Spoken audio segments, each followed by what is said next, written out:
Live stream audio test 1 2.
Everyone, it's now 9:30. The inquiry is resumed.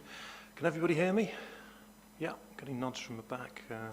Usual principles apply. If anyone's struggling at any point to hear any of the speakers, please let me know. I'm sure we can do something about it. Okay, excellent. Did you have your hand up? No. That's all right. Well, if there are any problems, just let me know, please. Third day of inquiry. Yesterday, we were in Wrington at the Memorial Hall. We heard from interested parties. We also concluded the landscape evidence. So today, we'll be moving on to the continuation of the council's case with their heritage witness, who's no doubt with us and will be in the box shortly. In terms of what happens after that, we'll return to. We will return to keep Wrington as Wrington's evidence, and then return to the council's evidence. We're sort of going around the houses ever so slightly, but I think it makes sense to me. Anyway, that was what was suggested yesterday, and I think given the availability of witnesses and so on, it does make sense. So we'll hear the remaining 4 witnesses of Keep Wrington and Wrington, and then the last of the council's witnesses. Excuse me, sir. Just taking into the consideration of the time constraints and the appellant's problem with a witness, I have spoken to Miss Marwood, and she would be available tomorrow if she can be flexible. So I've actually taken the liberty to ask her to turn up tomorrow. I don't know if that's now going to cause you a problem. Not necessarily. It wasn't what I was expecting, but it's not necessarily a problem. It would.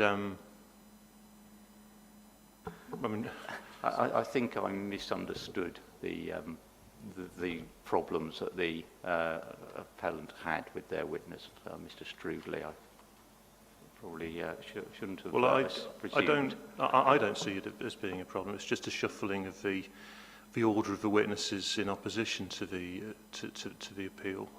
But do either of the other parties see an issue? I'd anticipated that Miss Marwood would come today, and that's why we've slipped Mr. Reynolds back, so that we had plenty of time for the third part, for the choir witnesses, and then Mr. Studley thereafter. If Miss Marwood comes in tomorrow starts becoming a fuller day than we'd all anticipated. But so my preference, if Miss Marwood is available today, would we stick with the order that we had yesterday? That's my preference. If it presents a fundamental problem for her, I don't think it's necessarily a problem. Bearing in mind that, well, I don't know. I'm not really sure where we'd have got to by the end of today, but I wasn't necessarily anticipating we'd complete Mr. Reynolds today.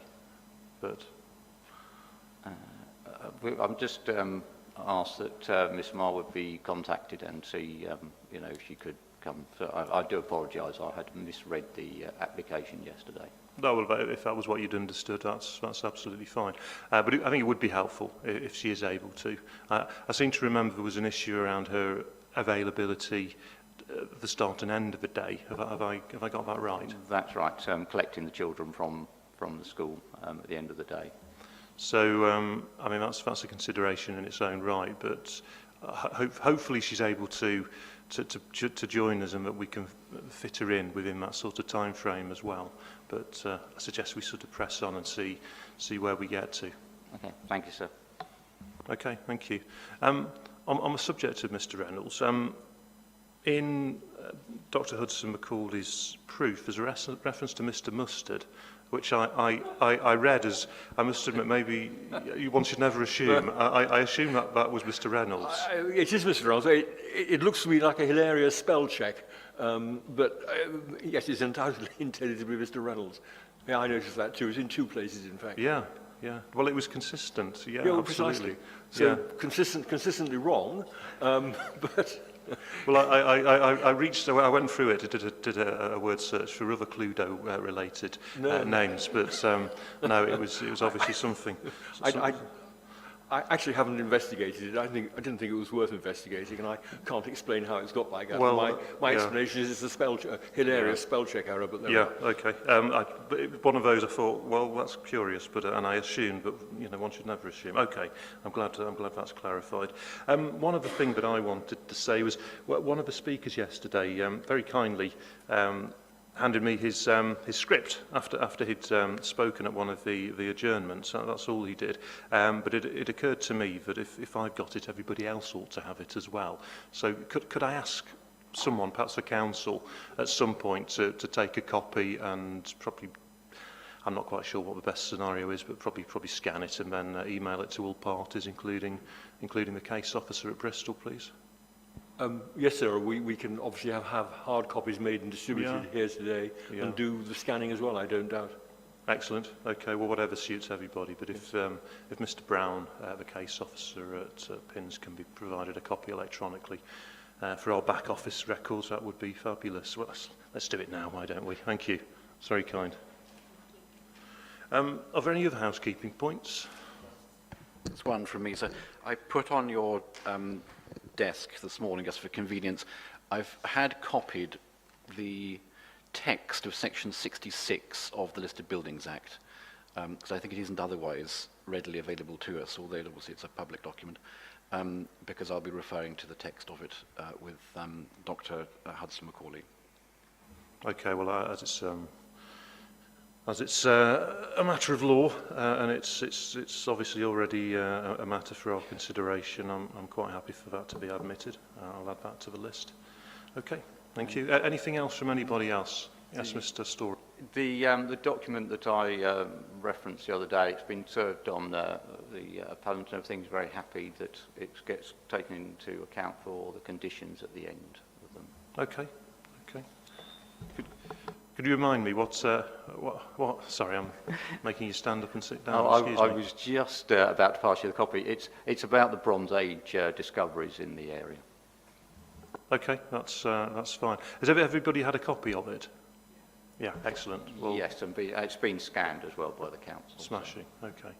Well, if it's been, has it gone to Mr. Brown at PINS? But it will do. Okay. Well, that's fine. If I'm happy with the electronic version, as long as if it's not with me by lunchtime, I'll give him a chase, and I'm sure I'll get it by then. Okay. Anything else before we continue with the evidence? No. Okay. Can you call your next witness then, please, Mr. Wadsley? Yes.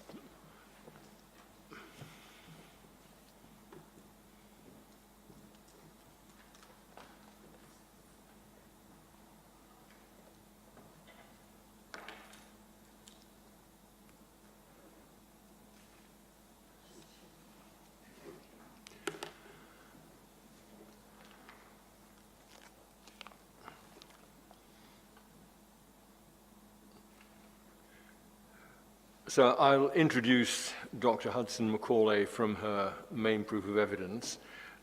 First of all, is it Kate Hudson Macaulay? Yes. Thank you.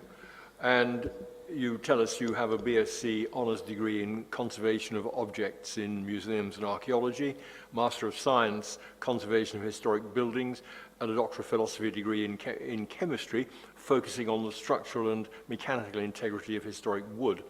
And you're also an associate of the Institute of Historic Building and Conservation, accredited in intervention in conservation practice.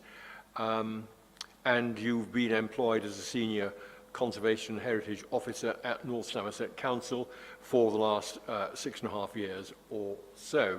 And you've dealt, obviously, with heritage matters and given evidence at hearings and public inquiries. Is that correct? Yes, that's correct. Thank you very much indeed.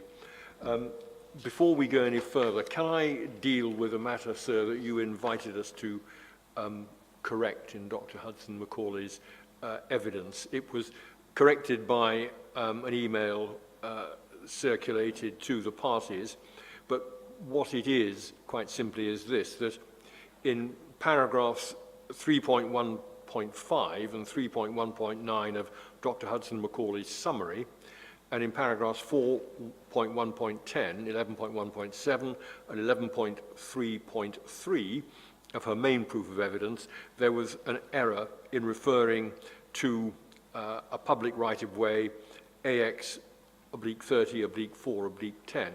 That was the reference in those passages of the proofs, but it should in fact have been to the permissive footpath running along the Congressbury Yeo to the southwest of the site. That's the little brook, stream, river that we've been referring to throughout the inquiry, which connects with, it's a permissive footpath, but it connects with public right-of-way AX/30/59/10 on the east side of Half Yard Road. So that's the correction. I don't think there's any dispute about it, but that's the correction. I've made it as you wanted, sir, publicly, and so there we are. And what I'm proposing to do now is to look at, with Dr. Hudson-Macaulay, her summary proof of evidence and take her evidence from that, and I shall deviate at various points and deal with photographs, for example, and one or two other matters that arise out of the appellant's evidence. Could I say, by way of preliminary, sir, that Dr. Hudson-Macaulay unhappily suffers a little from dyslexia, and therefore the reading of her proof in the ordinary way is more of a trial than it would be for anybody else. And what I'm proposing to do, quite simply, is to do what is in fact an old-fashioned examination in chief. And I will simply take her through as speedily as possible her summary proof, pausing at various points to deal with various matters. Thank you very much indeed, sir. Yes. So, in your summary proof, Dr. Hudson-Macaulay, you set out in section 2 the legislation, policy and guidance, which of course section 66 of the Listed Buildings Act, which we've been briefly referred to already, section 72 of the same act, which deals with conservation areas, and you refer to the National Planning Policy framework, and in 2.8 there is the correction we should make so that it refers to Mr. Reynolds. I think that's right, isn't it? Yes, sorry, I'm not entirely sure how I manage that. No, Dyslexia it's is a fine. mystery, I think. Anyway, there we are. So that sets the scene for the guidance. Now, if we move then to the next section of your summary proof, which is section 3, obviously, and this deals with All Saints Church. You record there that All Saints Church is a Grade 1 listed building. I don't think any of this is in dispute. The church is built on the foundations of a 13th century building, later remodeled, the West Tower added in 1450, and the church then underwent a series of restorations in the Victorian era, and the tower, in fact, was restored in 1948. Is that right? Yes, that's correct. And you observe that the church mainly derives its significance from its architectural and historic interest, which you tell us includes the evidential value that is visible in the different stages of the building's development, also its community value with its historic ties to past activity and its function within the community, which is still consistent with its use today, and then its aesthetic value in addition to its architectural features make this a landmark building within the landscape. And you record that the setting of the church, and there's no dispute that the appeal site is within the setting of the church, is defined by its wider countryside landscape, connection to the settlement, its presence within this landscape as a landmark building. There are modern developments you record at Wilton's and Brooklyn to the south of the church, but views out and towards the church from the west and the southwest to this landscape are still, you say, significant in its setting. And we'll look at the photographs in a moment. And the wider rural landscape, the wider rural countryside setting of the church, you tell us, allows for long views of the church and the tower, with the more immediate setting being through views through its associated churchyard and from within the village of Wrington. And then you come to the tower. The four-stage tall tower, you say, is a key landmark in Wrington, highly visible from areas around the appeal site, and we'll look at that in a moment, especially the approach to the village from Half Yard Road and from the public right-of-way, and we've dealt with that already, which runs to the east of the site as well as within the village. Just help me a little bit with this, diverging slightly from your text. What do you say the importance of the tower is and its heritage significance, both in relation to the church itself and in relation to its setting? The Tower of Wrington Church is quite an impressive tower in its formation. It's extremely tall for the area. It's not simply, although churches had to have bell towers as part of their part of the law at a certain time period, the tower is also serving as a fantastic monument and wayfinder. Its architectural form and the way it's been designed is quite impressive. It didn't need to be 4 stages tall. They've chosen to make this extremely expensive tower attached to the main building, which adds to the significance of the church as a whole and its architectural form, and also to the scale in which it's seen within the landscape. Sorry, I turned my microphone off.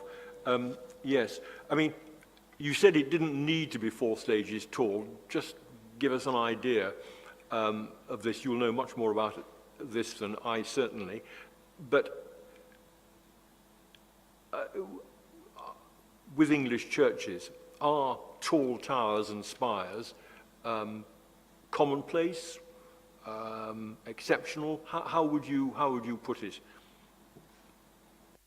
It generally depends on the church and the area. Some towers are a lot smaller in size, particularly around, particularly Churchill. It's not as tall or as grand as the one in Wrington. It's still impressive, but Wrington's even taller than that. Some church towers do have spires, which will then create its height and give it that landmark quality as well. But the one in Wrington have chosen not to have a spire. They've just created a taller tower, which would have been in some way more expensive, with the detailing along the buttresses and the top of the tower.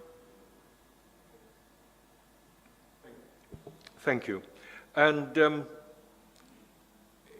you say in 3.1.6, the setting of the church and the views towards this designated heritage asset add to the significance of the asset as it forms part of the area in which you can appreciate its architectural significance and understand its placement within the settlement and wider landscape. And you point out that the views in the wider landscape play a slightly less significant role in the church's significance in comparison to those closer to the church and around the churchyard, but nonetheless they form part of the building's setting, which adds to its overall significance. And you then go on to deal with the impact on significance and setting, and you tell us that the proposed development will alter the character of the open green land to the south of the listed church, and in turn will sever certain sight lines towards the church through the site from Half Yard and the public right-of-way to the west of the site, causing harm to the wider setting of the listed church through the change of the open land to a more urbanized environment. Now, in 3.1.8, you indicate that this will result in a loss of significance, which you describe as minor, bearing in mind that one asks oneself whether the impact is substantial or less than substantial. Obviously, we're looking at a less than substantial impact. Where do you put it in the less than substantial impact scale? It's agreed in the Statement of Common Grounds 6.20 that we agree that it's the lower end of less than substantial harm. Yes, okay.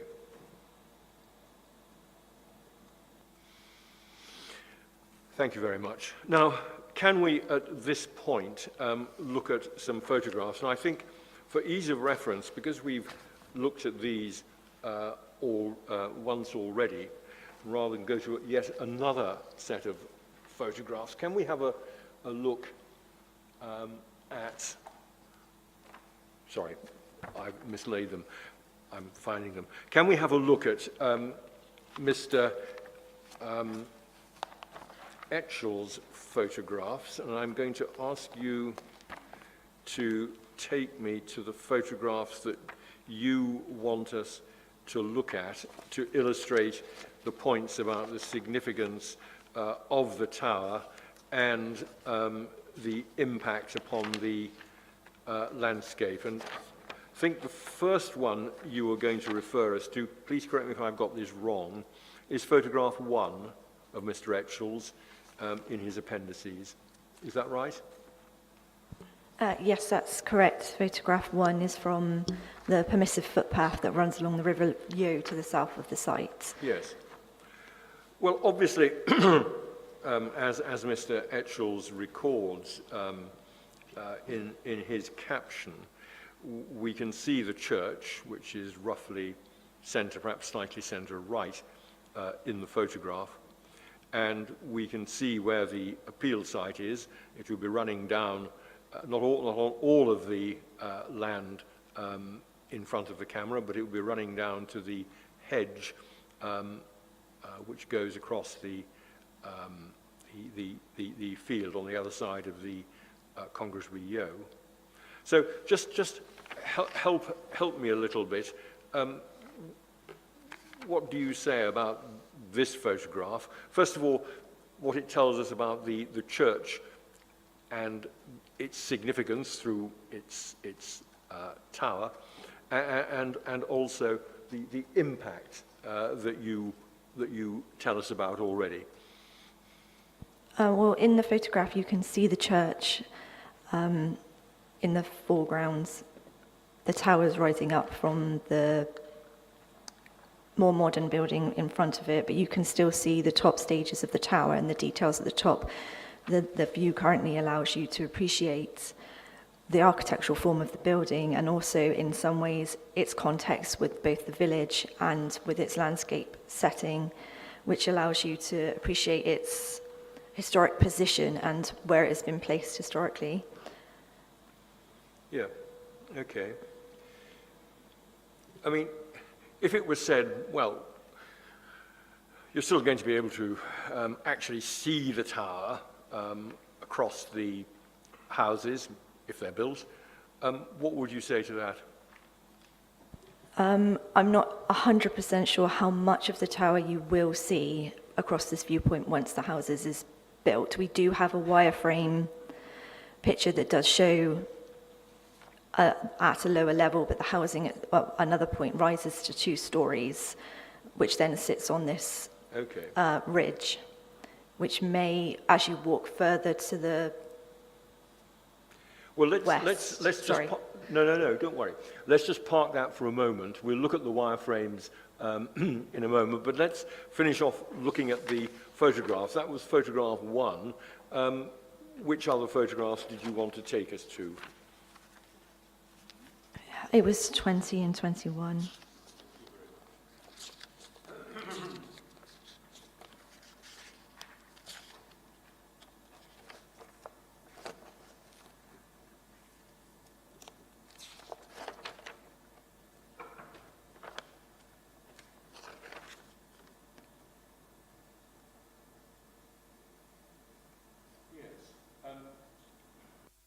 Sorry. Tell us about that photograph and sorry, my fault, and the church and impact. Well, both 20 and 21 are views of the church as you're approaching the village from Half Yard Road, and you can see the tower in the foreground as you approach. Admittedly, some of the views are seasonal, but that doesn't mean that they're not insignificant. At 6 months of the year, you can see it without the church, without too much problem through the vegetation. And it is a landmark building as you're approaching Wrington. It's intended, well, it's seen almost like if you know what the church looks like, you'll know you're at Wrington. That's a prominent view line as you're approaching that village and where the church sits on the hillside. And you can actually see quite a lot of the architectural detail as well and architectural form. So you can appreciate that aesthetic value in the landscape. Okay. That's for both photographs, is it? Yes, they're both, one's just a little bit further along than the other on the road. Okay, thank you very much. All right, well, you referred to wireframes a moment ago, which, these are the appellant's wireframes. Which wireframes would you want us to look at? I think, find my... It's core document C528 and its viewpoints. Sorry, bear with me a second. Sorry, you told us C528 and...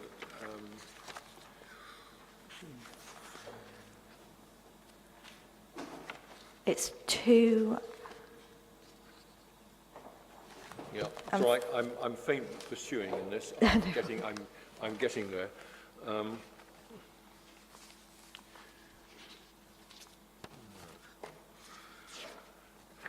I'm so sorry. My fault entirely. Tell us which wireframes you wanted us to look at. It's number 2 and number 4.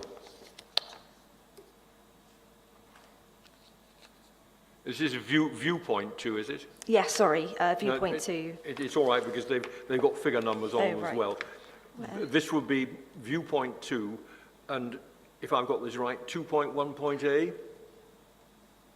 I can't see. Oh, It's very small print, and it's the bottom right-hand corner.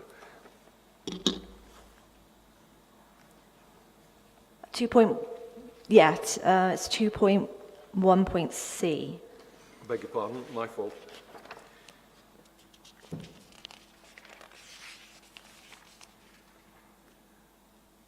I can barely see it. 2.1.C, yes, I have it. So that's viewpoint 2, 2.1. What do you derive from that? This is the view as it's represented to be after approximately 15 years. So after the planting has matured and so on. Although there is a view, a view corridor left, so you can see the church from this particular wireframe. Other views as you move towards the town will then become obscured by the housing and further back. You lose the positive value that the current greenland is contributing to the setting of the church, and it's replaced with housing.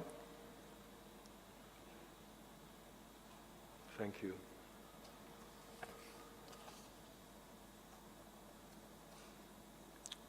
Which other wireframe? 4, I think you said. Yeah, it's 2.2.A. Right. Oh, yes. 2.2.A. Viewpoint 4, 2. Yes, I have it. Thank you. So in this one, you can see the church in the foreground, and you can see the wider countryside at the front with some modern housing development, which is there to the right of the church. Yes. With the housing built up above, there is a lower level of housing to the beginning of the site, which has been done deliberately to try and mitigate some impact. However, if you're walking further to the west or along the permissive footpath, but as you get further down the viewpoints through there, you go up to 2-story buildings, and because the wireframe is not done from further down the footpath, I'm not entirely sure how much of the church you would see above the 2-story housing. It's likely to be just the top, so you would lose some of that value of that view to appreciate the significance of the architectural form and placement of the church. Yes.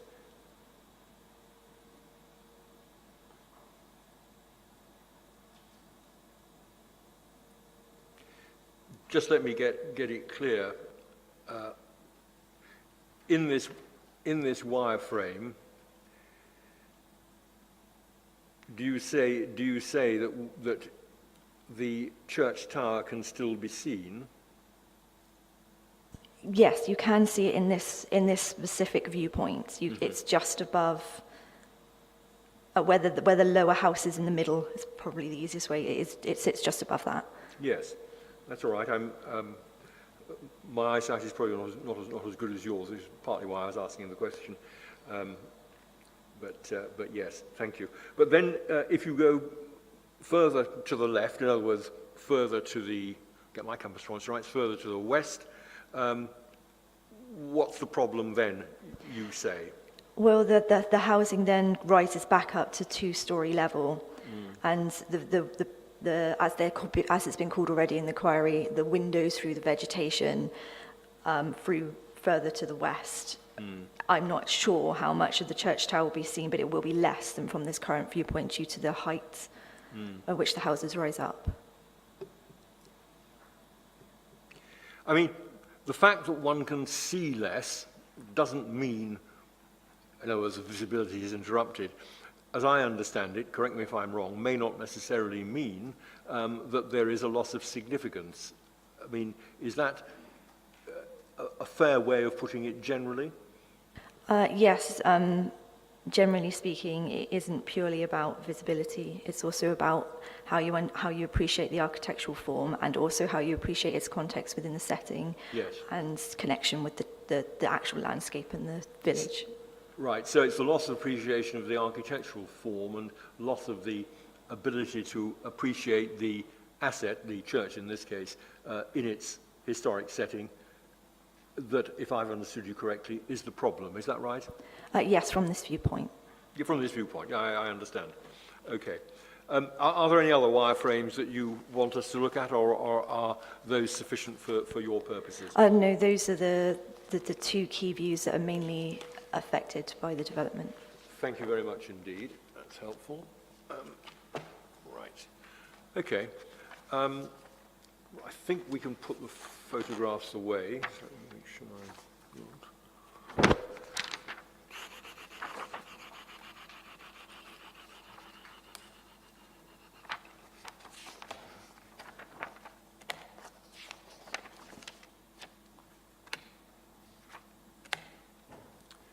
Right, thank you.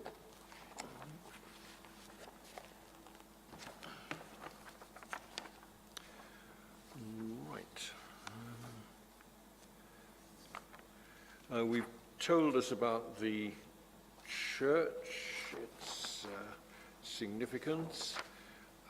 We've got to the end, I think, of your section 3, and section 3.1, in fact. Right. Then there's the next section of your proof was to deal with the Wrington conservation area. Well, I don't think we need to deal with that because in summary, the council's position is that the appellants have altered the layout and design, and subject to appropriate conditions, you take the view that these alterations of layout and design will deal with any harmful impact on the conservation area. Is that right? That's correct, and it's subject to design at reserved matters stage. Yes, of course. So we don't need to deal with impact on the setting of the conservation area, so we come then to your conclusions. Ignoring references in conclusions to the conservation area, subject to one point I'll come to in a second, you indicate that All Saints Church is a designated heritage asset of high significance. Great weight should be given to its conservation. Its connection to the countryside setting and view lines through the appeal site add, you say, to its significance through the understanding of its position in the wider landscape and historic associations with the settlement. And you then tell us that, in conclusion, the proposed development will result in an urban development of up to 61 dwellings in the open land to the south of the church, causing the loss of views across the site to the church, resulting in a minor level of harm. That's at the lower end, you told us earlier, of less than substantial harm, to the significance of the asset and how it's appreciated within the landscape due to the urban nature of the proposed development and the loss of views from the public right-of-way and from Half Yard, which you've seen on the photographs and the wireframes. Then you tell us that the level of harm caused to the setting of the Grade 1 listed church is at the lower end of less than substantial harm. We've covered that already. And that's in accordance as well with what the appellant's heritage expert says. And then you refer to the policy, and then you say in relation to the wider setting of the conservation area, this has been mitigated through the conditioning of the parameter plans, which would mitigate the harm to the transitional approach to the conservation area from the rural land into the urban village from Half Yard Road. And then you indicate that has resolved the previous issues within the reason for refusal at the time, which was, of course, settled. The reason for refusal necessarily refers to the time at which the application was determined. There's one more matter which I would like you to deal with, please, and that is just to look at the proof of evidence of Ms. Armstrong for the appellants, because if we can have that in front of you, please, because at page 13 of her proof of evidence, Ms. Armstrong sets out and comments upon, perfectly fairly, various points which arose in the council's statement of case. And we probably don't need to deal with every one of them, but I would like your help with a number. And so, in the statement of case, which is set out in the left-hand column of the table at page 13, 5.1 of the statement of case, it will be shown that the churches, in plural, were designed to be dominant features within a particular landscape. And Ms. Armstrong makes the point that there are, in her opinion, no specific designated views of the churches from within the wider landscape. At any rate, those are rare and in most cases incidental consequences of the scale of the buildings. Well, two questions, I suppose. First of all, do you assert that there are any design views for this church? No, I haven't stated that there were designed views for the church, just that the church itself was designed to be a feature that is seen. Yeah. So the church itself was intended to be or designed to be seen. Is that right? Yes, I mean the tower's 4 stages tall. It was it was designed to be a dominant feature. Yeah. Okay. Well, we covered that earlier, so that's that. Right. There's an error in 5.2. It seems to be infectious, this. That the compass points were wrong, she points out, and I think there's no dispute. It will be demonstrated how the village of Wrington developed to the north and west. It should be the north and east of the church, with the areas to the west and south remaining mainly open countryside until more recent times, with the development of on various roads and places.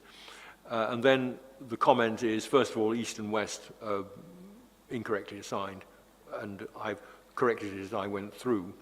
And then the point is made that areas to the south may have remained undeveloped for a longer period of time than those to north and west. And she points out that the post-war development to the south of the Church of All Saints nonetheless forms part of the current baseline. Furthermore, the manner in which the settlement has developed should not place any greater importance on the undeveloped nature of the appeal site, in particular when taking into account that it's located about 210 metres from the Church of All Saints in the intervening built forms. So, in other words, there's built form there already. This has an impact upon the setting and heritage significance of the church, and I suppose that has to be taken into account, she says. Can you help us with your view about that, please? Well, yes, you do need to take into account current development and how it's impacted the setting, and this current development has harmed that south setting of the church, but it isn't a reason to justify further development and more cumulative change. It's within the guidelines from Historic England's settings environment that just because there's unsympathetic development there before isn't a reason to add more unsympathetic development to the area.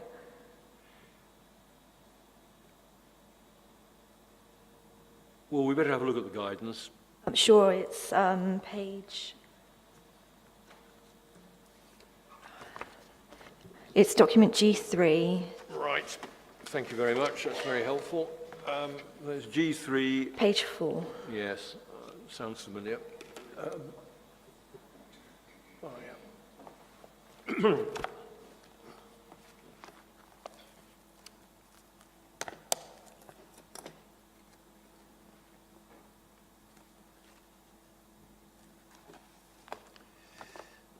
G3. The setting of historic, sorry, get it right, the setting of heritage assets. That's the document, and it's a Historic England document, is that right? Yes, it's more commonly known as GP3. Okay, fine. Page 4, you tell us. Yeah. On page 4, in the right-hand column, we've got a heading cumulative change. Is that what you're referring us to? Yes, it's that part of the guidance. Okay. And it says that where the significance of a heritage asset has been compromised in the past by unsympathetic development, altering its setting, to accord with the framework policies, consideration still needs to be given to whether additional change will further detract from or can enhance the significance of the asset. Negative change will include severing the, well, we're not saying, I don't know if we are saying, are we saying that negative change severs the last link between an asset and its original setting? I don't think we're saying that, are we? No, we're not severing the last link, no. Okay, fine. So what do you, it's talking about cumulative change, you take into account cumulative change. What do you derive from that, please, in relation to this particular situation? Well, the addition of the housing towards the south will result in the loss of the views towards the church, which has a harmful effect, well, a minor harmful effect on the significance of the Grade 1 listed asset. Yep. Okay. Thank you very much. Right, then if we look at the table, I seem to have mislaid something. Bear with me a second.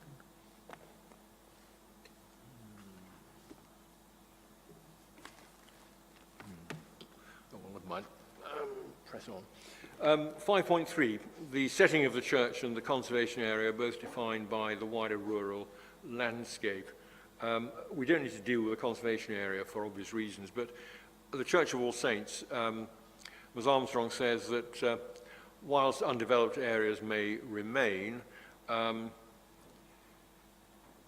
she says that analysis of the mapping and aerial photographs that the setting of the Church of All Saints is not defined by its wider rural setting. It is located within the bounds of the settlement with residential development, historic and modern, to the northeast and west. What do you say about that?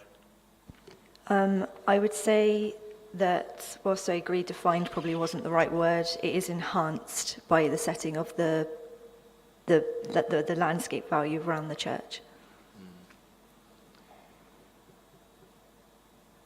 And the site itself adds to that positive contribution. Sorry? The site itself adds to the positive contribution towards its setting.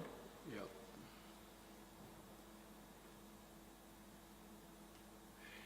And then, if we go over the page,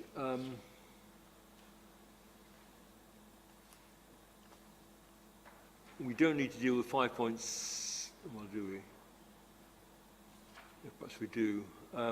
Is there anything you want to add to 5.6 other than what you've said already about the setting of the church and its significance?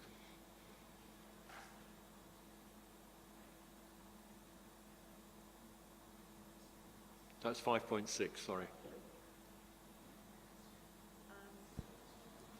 I don't think I want to add anything more to it. The development will alter the rural landscape that surrounds the approach to the conservation area and the listed building. Putting a housing development in that area, it's a rural area, it's going to change. I don't really see how that's incorrect. No, okay. 5.7, highly visible, the proposed development when entering the village. And then the point there is made, well, visual change resulting from development doesn't necessarily equate to harm. Key considerations from a heritage perspective is whether the change alters the heritage significance of the asset. I mean, we've touched on this already. Is there anything you want to add by way of further explanation? Not to 5.7, no, because we are no longer taking forward the decision, the refusal of the conservation area, and the parameter plans that have been altered have alleviated and that issue and have allowed for Yes. a lighter transitional change through. Okay, thank you very much. And then 5.8, the level of harm caused to the setting and significance of the Grade 1 listed church would equate to the lower end of less than substantial. And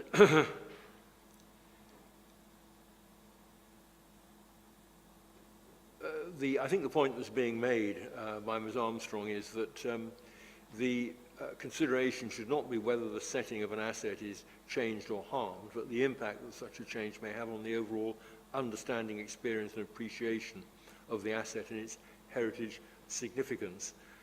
I mean, is that a proposition with which you disagree? No, it is, obviously you can have development in a setting that doesn't affect the significance of an asset. However, we are saying that the views and the appreciation of the asset that you get through the site from the south views do affect that significance of the asset. Yeah. Okay. For the reasons you've given already? Yes.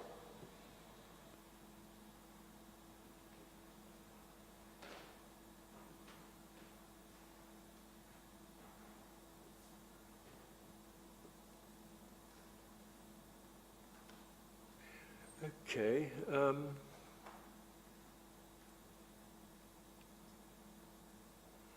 5.9, screening the development with planting of trees and hedges of a scale to obscure or hide the proposed development would also block views towards the church, and so this is not an appropriate solution to overcome these issues. And then Ms. Armstrong comments, when taking into account the height of the proposed development and appropriate maintenance, it's not considered that the introduction of appropriate planting would necessarily block views of the Church of All Saints. That's a fairly carefully qualified comment, but your assistance with that, please. What do you say simply about the effect of the screening and the effect of the development taken together is? Well, the screening is designed to hide the housing development and blend it to the landscape, but this does have an effect on how you can view the church through those screening measures. It also doesn't take into, we don't necessarily know it might block views, but we don't know that it won't. There's also the issue of once you've got a housing development in place, people are perfectly within their rights to plant their own trees and hedges, which could potentially block certain sightlines through to the church.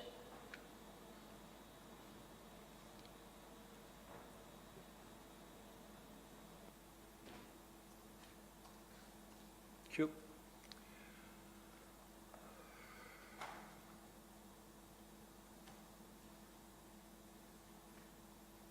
At 510, a development at its location would not result in the preservation of the setting of the Grade 1 listed church, and Ms Armstrong simply refers us back to her previous comment, so I don't think we need to take that any further.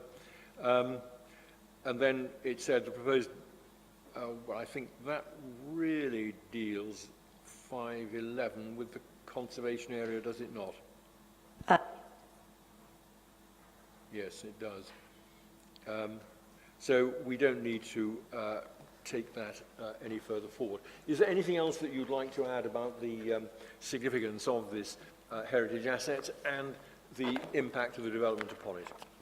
Only that it is agreed in the common ground that there is an impact to significance of this setting, particularly from the south and southwest views. That the housing development will be in place of what is currently an open area which allows views through to the asset and makes a positive contribution to the listed building. The housing will erode this slightly from those views, which will affect its significance.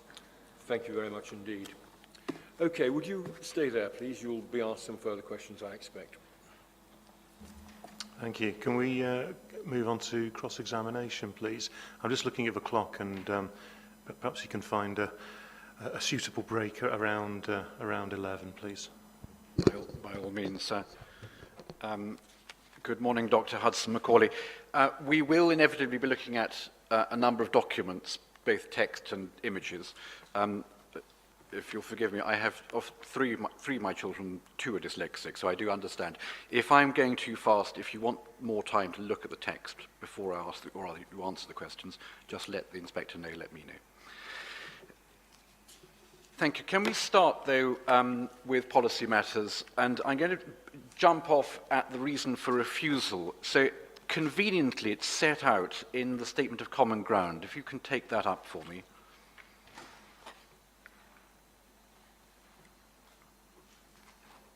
Okay. And if you go to the first page of the Statement of Common Ground, paragraph 1.7, we know we're dealing with the first reason.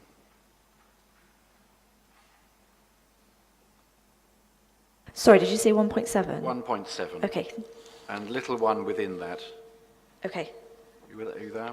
Yeah. And let's just unpack what we've got here. The proposed development by reason of location, scale, and urbanising effect within the setting of the Grade 1 Church of All Saints and the Wrington Conservation Area extension would cause harm to the settings of these heritage assets, which is not outweighed by the benefits of the scheme. The proposed development, therefore, contrary to CS5 and paragraphs 199 and 202. Now, in addition to those policies, through the statement of case, at one point DM3 was brought into play and also DM4. So we'll look at those in a moment. But we also see, don't we, and you made it clear in your evidence in chief, that as far as the conservation area is concerned, the authority no longer pursues that point. Yes? Yes, that's correct. Yeah. And we see that recorded. If you go on, keep a finger in page 1, but go on to page 18.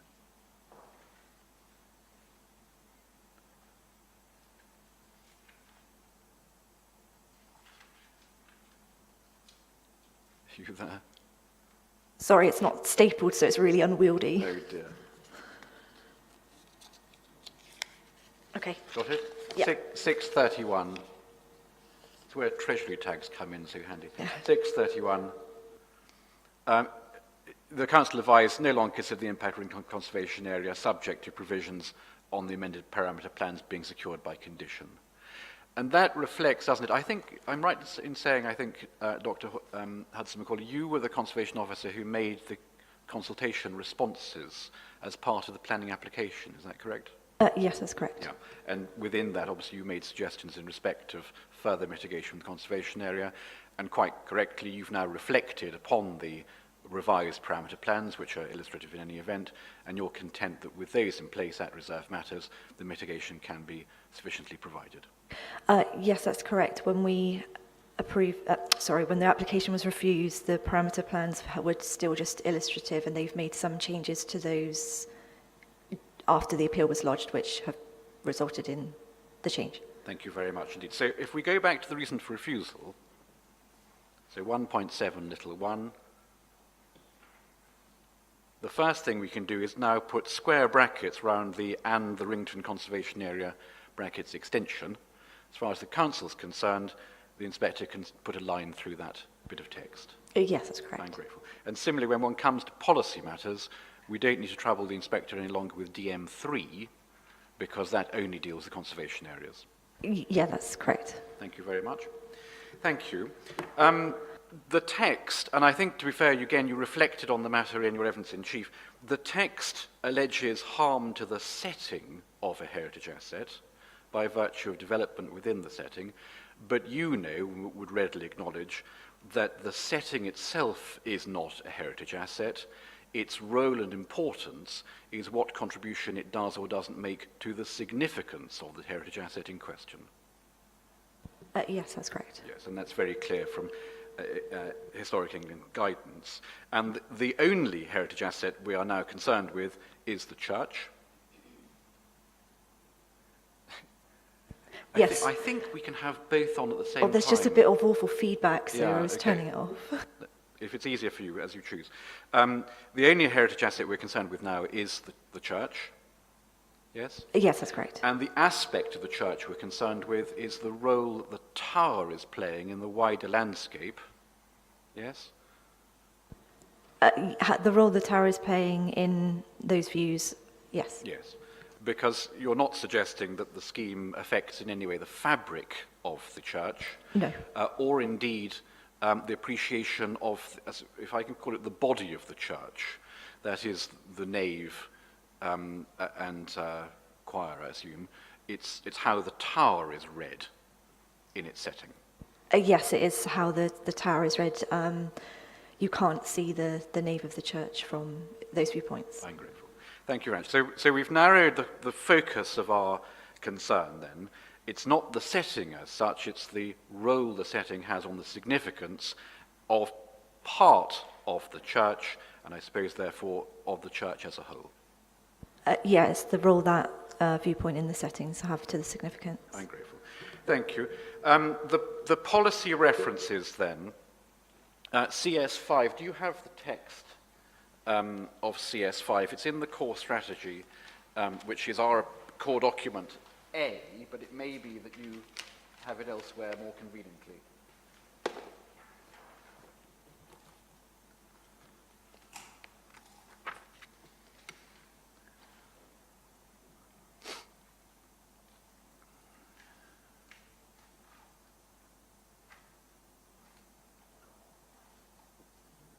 I have that. Got that? Yeah. And if you turn it up, it's page 40 of the document, if anyone's looking at the document.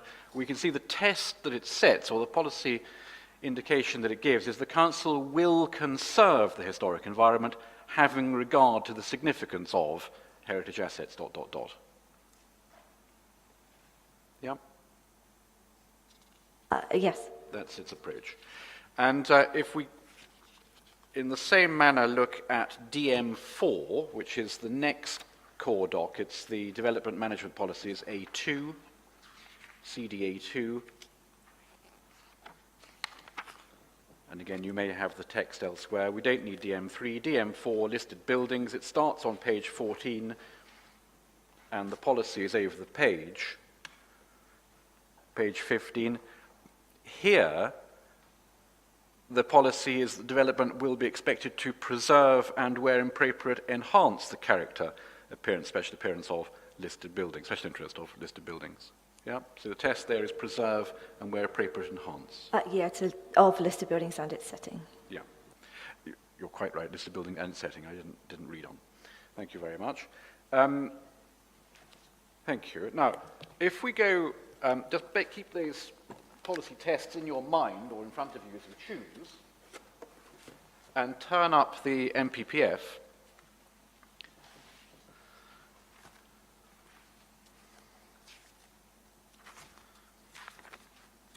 We need section 15. Oh, no, sorry. Not 15. We need section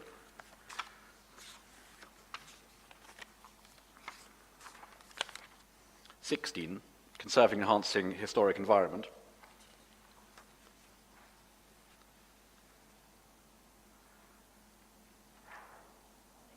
The two paragraphs cited in the reason for refusal are 199 and 202.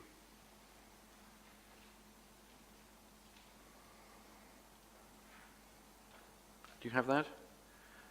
199, when considering the impact of proposed development on significance designated asset, great weight should be given to the asset's conservation, more important the asset, the greater weight, irrespective of any potential harm or substantial total loss or less than substantial harm to its significance. So that's a matter of what weight one gives to the impact of a proposal. Yes, that's correct.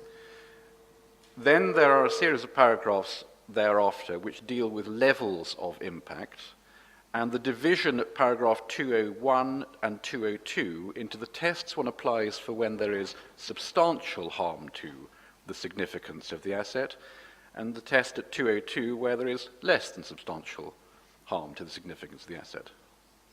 Yeah. And they are materially different tests that the decision maker applies. Yes. That distinction between impacts of substantial or less than substantial and the consequent different tests to apply, that is not reflected in the two policies we just looked at from the development plan. That's correct, isn't it?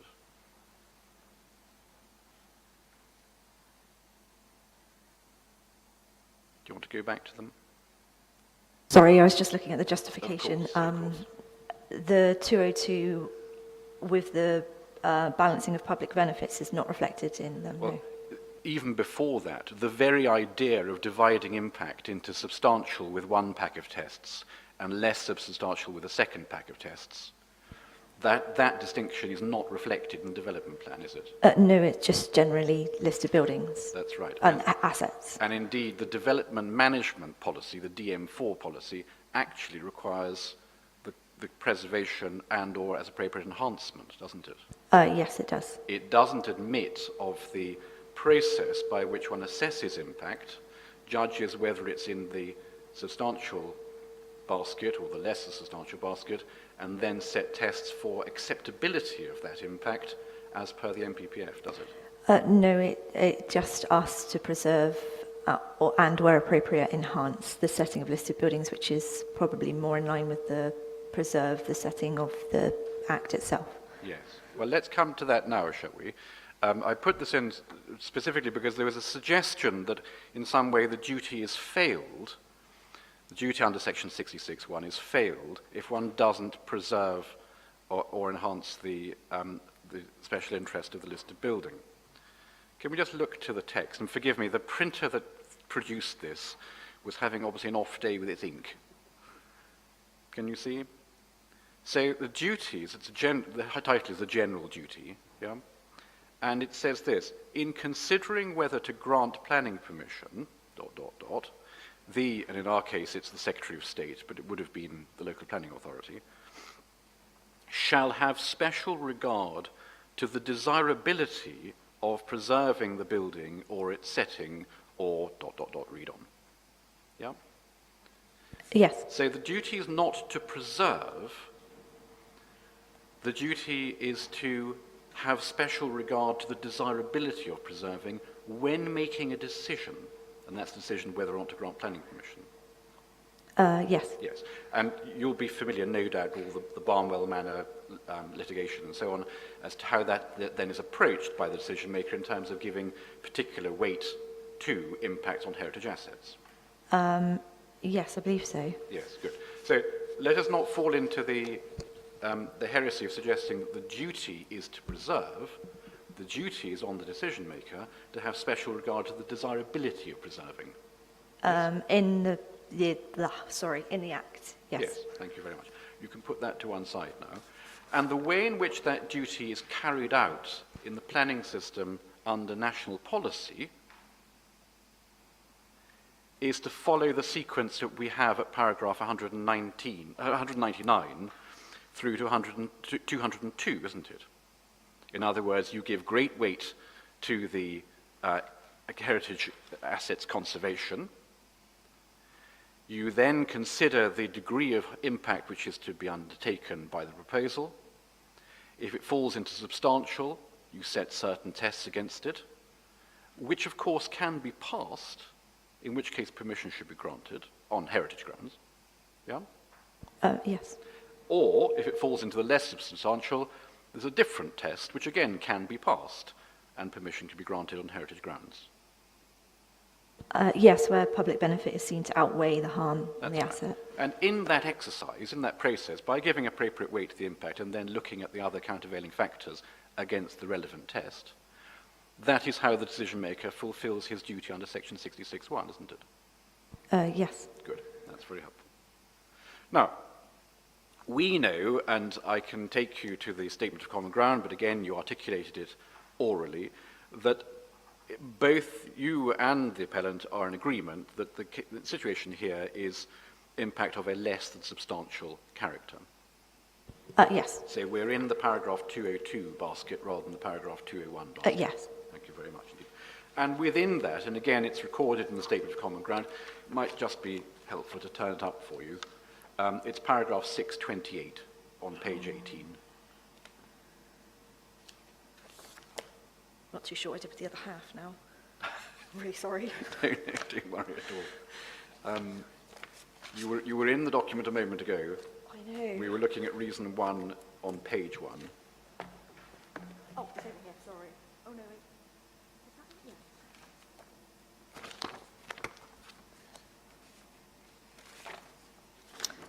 Yeah. Got it? Sorry, yeah, I got And it. if you go to page 18, 628, top of the page, Yes. it's agreed that the degree of less than substantial harm is relevant to the assessment in addition to the public benefits. Yes. And that's because the inspector, of course, has got to attribute weight to the impact. Now, we know the Barnwell approach to great weight and importance and all the rest, but obviously, we called it very often the spectrum. You'll need to switch yours off, I fear.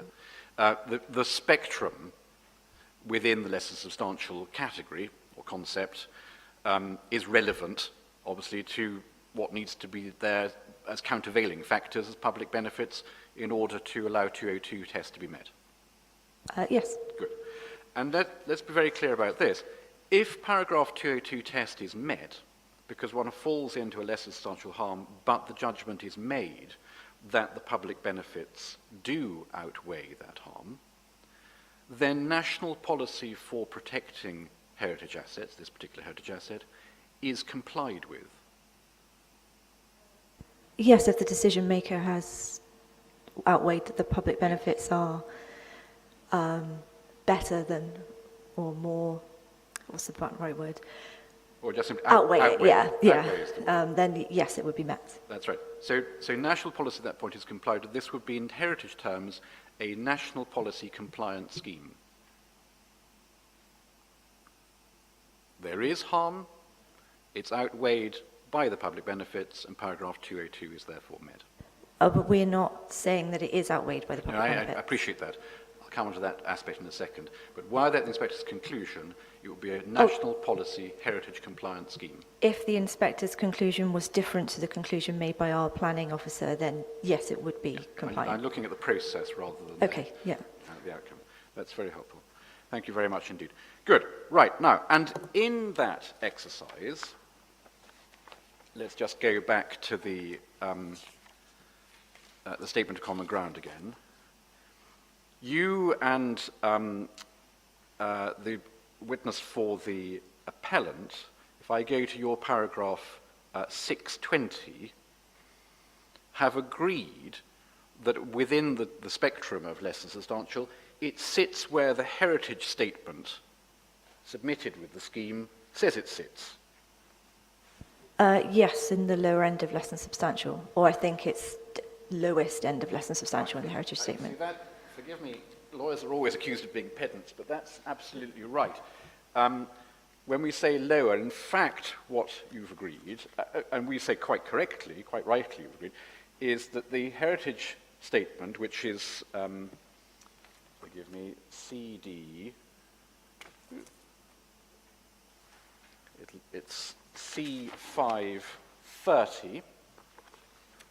the built heritage statement, CDC 530.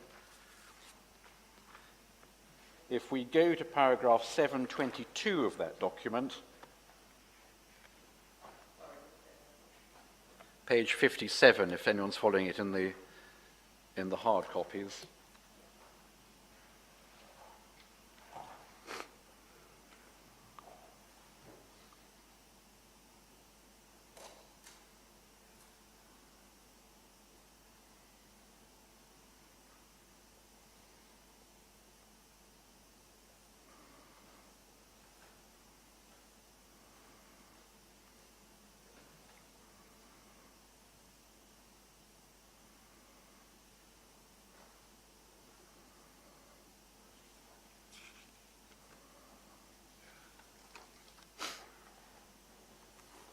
Sorry, which page was it? Page 57, paragraph 722.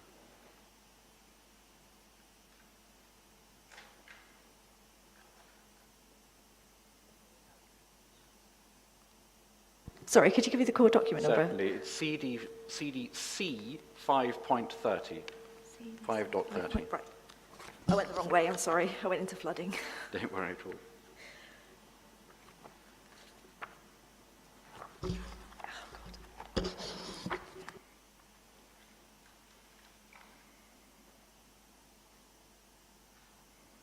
Okay, I think I'm finally there. Got it? 722. In summary, it's concluded the proposed development would result in, and the inspector can now record this as agreed position between the parties, a very minor impact to the overall heritage significance of the asset via a change in the setting, with this being at the lowermost end of less than substantial. So that's where on the dial it's been set. Yep. Yes, that's correct. And that's recorded in terms in the statement of common ground at 620 with the quotes, the lowermost end of the less than substantial. Yeah. Yeah. Thank you. And we can see, can't we, how that has been arrived at as an agreed position, because if we look to 721 of the statement of common ground, sorry, you can put the heritage statement away to clear your desk slightly.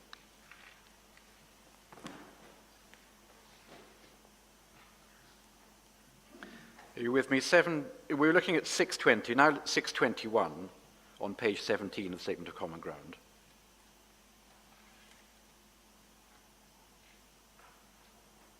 Do you have that?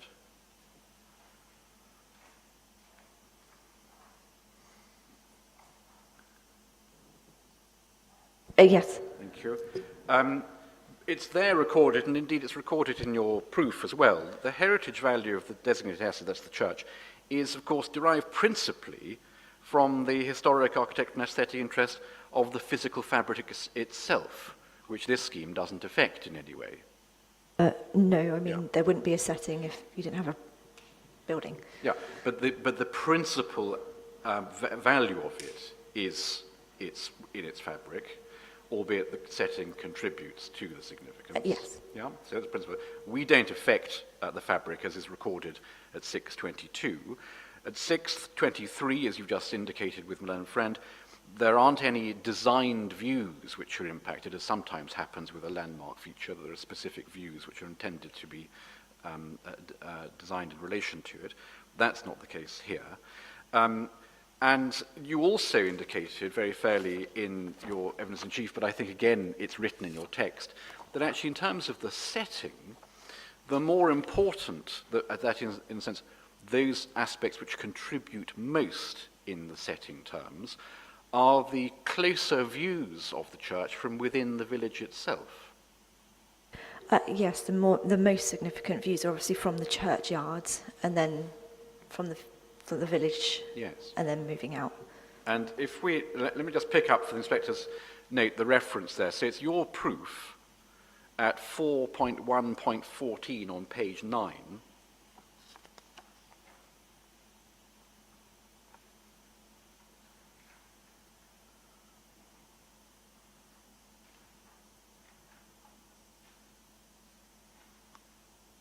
Do you see that? 4.1.14. Oh, yes. Yeah. And you say, although, the second sentence, although these views, that's the ones across the appeal site, play a slightly less significant role in church designating, in comparison to those closer to the church and around the churchyard, they nonetheless form part of the building setting and overall significance. So there, you recognize in your proof, as you did orally, of the setting, The most important views are those which are close to the church within the churchyard, say within the village itself. Yeah. Yes. And they're not affected by this proposal because, as it were, the proposal's behind your back at that point. Yes, no, none of the views from the village are, the core of the village is Thank you. affected. And we also see it echoed at a slightly earlier paragraph at 419 on the previous page. The wider setting of the church containing the rural countryside allows for long views, with the more immediate setting being from the churchyard and through views of the tower through gaps between buildings in the surrounding conservation area and wider village. And again, these remain unchanged by the proposal. Yes, the proposal's on the outskirts. Thank you. And can we also pick up at 4112 of your proof? The southwest area of the church's setting has remained mostly open countryside, ...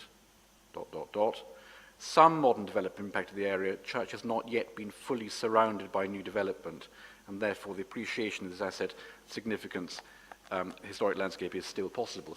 It's right, isn't it, that the proposal itself wouldn't, as you fairly said in chief, wouldn't close off the open landscape, would it? It wouldn't mean, as a result of this proposal, the church becomes now fully surrounded by new development, does it? No, it doesn't sever the final viewpoint link to the church, That's helpful. but it does remove some of the landscape to the south. Some of the landscaping to the south. And Yes. what it doesn't do is, as it were, complete the surrounding of the church by new development. No, it doesn't. No. And we can see that. You mentioned some photographs from Mr. Lee, but I don't know if you have Mr. Lee's evidence to hand, do you? What I'm after is his volume 2 drawings and photos. No, sorry, I've only got our side's proofs.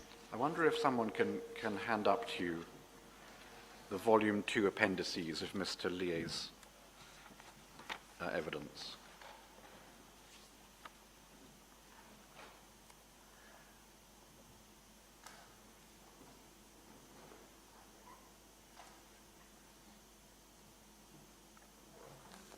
Do you have that? Yes, I do. And if you turn to, it's got a blue notation with a large letter in the top corner, to page A. You should find an aerial photograph with the appeal site in red. Got Yes, that? I have that, yes. Now, you'll be aware, although the appeal site is that sort of large L shape on the map extending to the stream, the development proposal is a smaller area within the L, and it's easily identified by reference to the hedge that runs along the sort of bottom of the development area. Yes, it's... So when we're looking at this map, it's for the development purposes, it's obviously the smaller area within the red. Yes, it's the other side of the... And it's not hedge. very clear on the photograph, but you know where the church is, don't you? It's to the north of that. There's a white notation running north-south, and you can just about see the junction of the road, I think, where the church sits. Yes, I can see. I know where the church is. I'm not sure I You can know see where the road, church is. but yeah. And then there's the green area of the churchyard, and I think it's called Court Farm, isn't it, which lies to the north west of the church. Yes, it's Court Farm. Court Farm, thank you very much. And we can see, can't we, that south of that is the area which was certainly developed by 1937, but after 1962. Maybe the best way to pick that up is, do you have Miss Armstrong's appendices to hand? Because she has a map regression. Yes, I have. And if you go within the appendices, I have it paginated at page 38. Plate 1.6.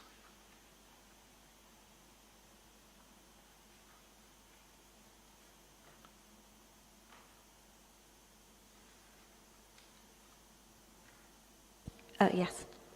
It's the area which contains Wiltons and Brooklyn, yeah, which is there by 1976, but if you flick back, wasn't there in 1961. Yes, So that's that correct. gives us a terminus ante and terminus post quem. Yes. Yeah.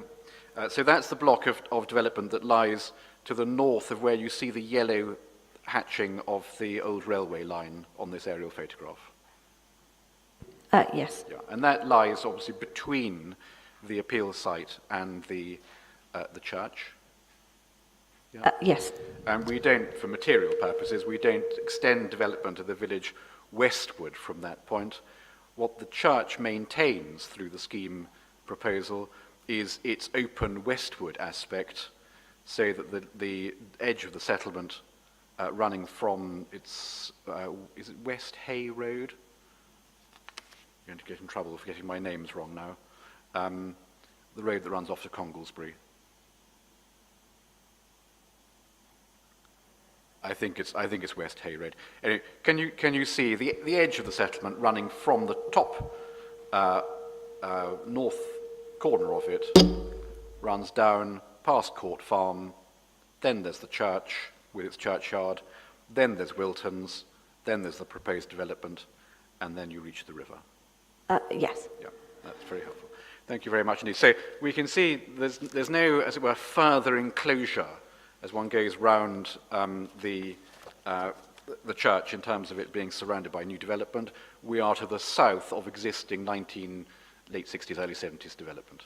Yes, that's correct. Thank you. Just for our purposes, the map we've just been looking at, there's a jump in the sequence between 1962 and 1906. 1961, and forgive me, 1961 to 1903, and at some point between that, those dates, we get King's Road appearing, which are the prominent white stuccoed buildings on the ridge, which have been attributed a 1929 date. Yes, that's correct. King's Road was built first, sometime between 1903 and 1961, and then Wilton's and Brooklyn That's right. behind. I mean, that area we've seen from another drawing has been characterized as post-war. For my purposes, I don't mind whether it's 1926 or 1946. It's 20th century development, isn't it? Very characteristically such. Yes. Yeah, thank you very much. Thank you. So we can see we don't close off by further surrounding with new development the open countryside aspect of the setting to the west. We don't affect the more immediate and, you say, more important setting of the church within the churchyard and the conservation area and the village to the north of the appeal proposal. And in terms of the effect itself, it is, as you've put it, the effect of the views across the appeal site from the south towards the church tower.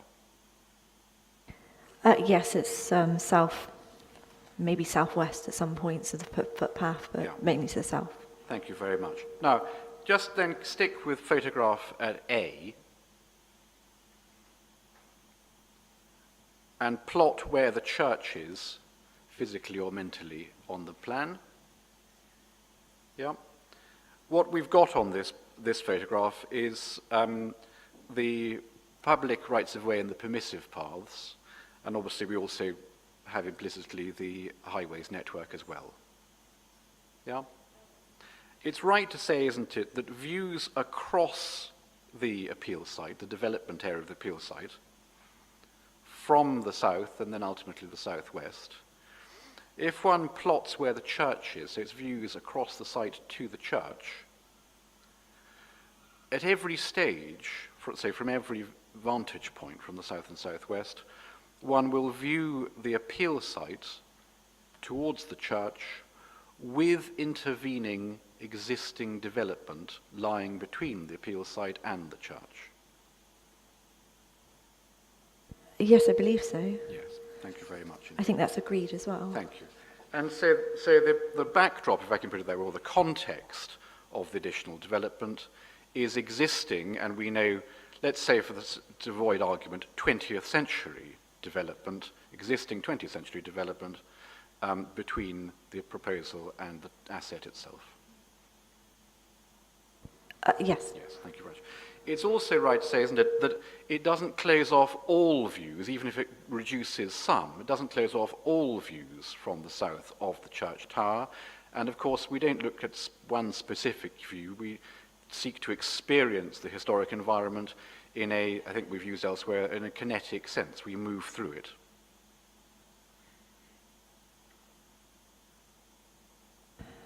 No, I guess if you walk through, you would still see it from the south in other areas of Yes. the footpath. So it may be reduced, or it may have gone from certain angles, but at other angles it will be there, you will have experienced it, you know it's there. And certainly from other points of the compass, it remains a visible and landmark feature, the tower that is. Yes, you will still see it from the west. And so in terms of its appreciation as a historic feature, and the appreciation that gives, therefore, in terms of the significance, that appreciation is maintained, albeit that from certain views it may have been physically reduced in terms of what can be seen, because a short while ago you've seen it, and a short while in the future you'll see it, and from other vantage points, indeed better, you'll see it.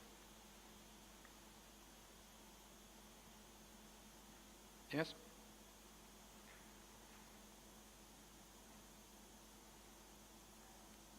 Yeah, I think so. It's because you can still see it from the west. Yeah, thank you very much. Well, you can still see it from the south, can't you? I'm not massively sure how much you can see through points of the vegetation along the whole footpath, but I'm not saying it's impossible. Good, because you've seen the photomontage, the visualizations. Yeah. There will be places you can see it. There may be some where you can't. There may be some where you can at the moment, and it'll be reduced the extent to which you can. But in terms of your appreciation of it, you know there's a church there. You know Wrington is there. You know its role in the landscape, and there are better places to view it from, as you say, particularly from the west. I wouldn't say better. It's just there are other places you can view it. You get different angles of the church from different places. I use the word better. More apparent might be a better way of putting it. It's more apparent from views from the west. I don't know that it would be more apparent. It's pretty big, so it's very much apparent in those south views. Right. Okay, I'll rest at that point. Thank you very much. And it's for all of these reasons, as we've gone through, that you and the appellant's witness have concluded that although there is an impact, it is, as we've described in the Built Heritage Statement, very minor and properly characterised at the lowermost end of the less than substantial scale. Yeah? Yes, it's the lower end of less than substantial. Good. And the task then falls, doesn't it, not to you, but to the planners, now ultimately to the inspector, to judge whether the public benefits of the proposal under paragraph 202 outweigh that lowest most end. Yes, it's not a judgment for myself. Good, I'm very pleased, because the reason for refusal only works, if I can put it that way, if there's a planning judgment that says agreed input of heritage asset impact is lowest most end, and the benefits don't outweigh. And that's a planning judgment, isn't it? Whether or not they do or don't outweigh, yes, that's a planning judgment. Thank you very much. And if they do, plainly the reason for refusal falls away because the scheme is heritage policy compliant. And if they don't, it's maintained, and then other factors may be brought into play in the decision overall. And so when, in the light of that, we go to your proof, and it's the very conclusion of it, if you don't mind, page 27,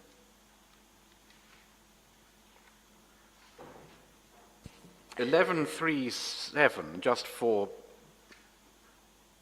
I hope, more than pedantry, it should read lowest most end,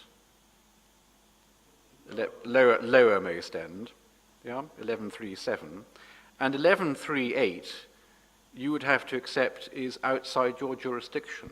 It is, yes, and I apologise. It has been corrected in the Statement of Common Ground. I didn't add in what's in my summary, which relates to Mr. Reynolds'. Good. Because what I would like to do as a heritage witness is just to score straight through 1138. That's not for you to comment on at all, is it? No, that's fine. It should have had the same paragraph as the summary before. I'm grateful. And we'll again correct 1137 to be lower most end in accordance with 722 of the Built Heritage Statement. Yes? Sure, I think it's just a wording. Thank you very much. One aspect which isn't covered, and then this will be my final point, so it's now 11, but we'll just finish this little last point off. You appreciate that there can be benefits to the significance of a heritage asset by virtue of giving new opportunities for its appreciation within its setting. There can be benefits, Yeah. yes. And I don't know if you have anywhere conveniently the proposed layout of the scheme, but if you have Mr. Liet's volume 2 again, we may be able to pick it up there.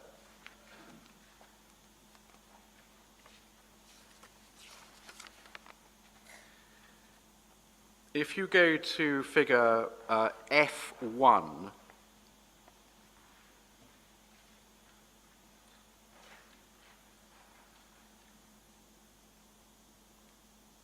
do you have that? Figure Yes. F1. You can see, now this is obviously an indicative layout, it's a reserve matters scheme. There are elsewhere parameter plans for development areas, which we can dig out if we need to. But just looking at this, can you see how there is the access road comes in from Butts Batch or Half Yards, it may be at that point, and goes round the L.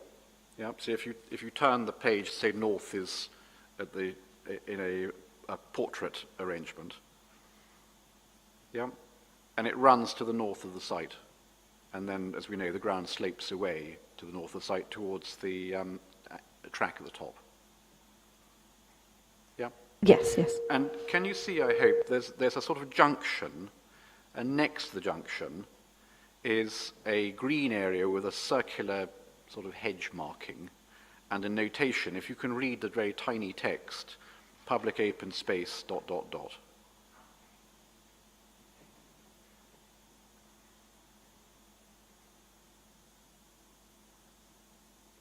You got that? Yes. Yeah, it is very tiny text.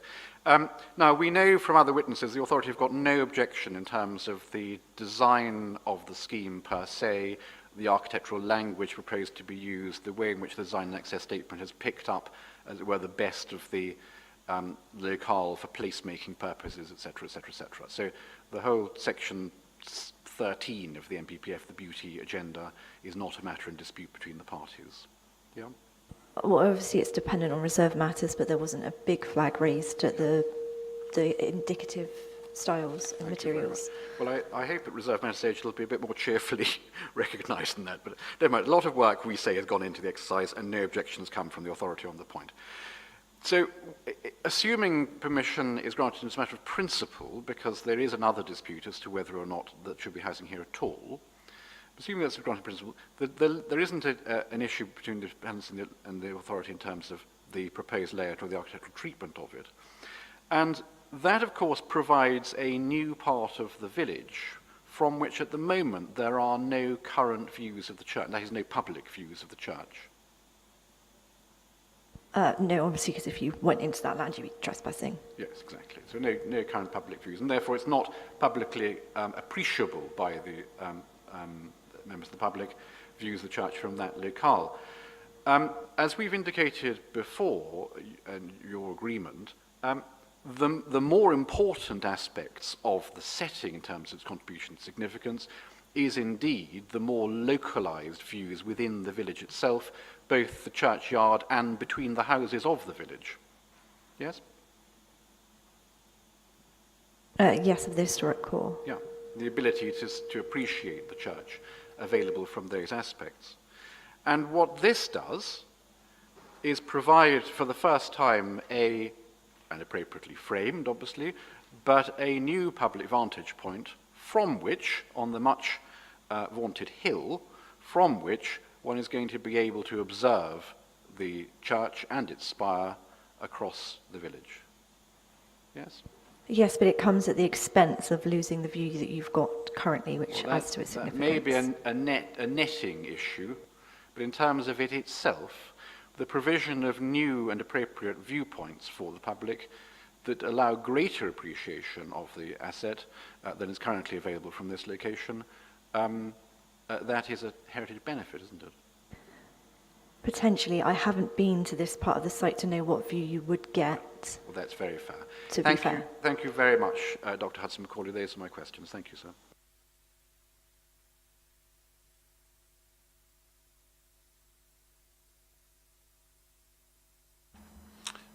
Thank you. I think we will take a break now. I don't think I've got any questions for you, but I will double check over the break. Is there much by way of re-examination from your point of view? No, there isn't, sir. If you prefer me to do it now, I'll do it now, but I don't mind having the break either.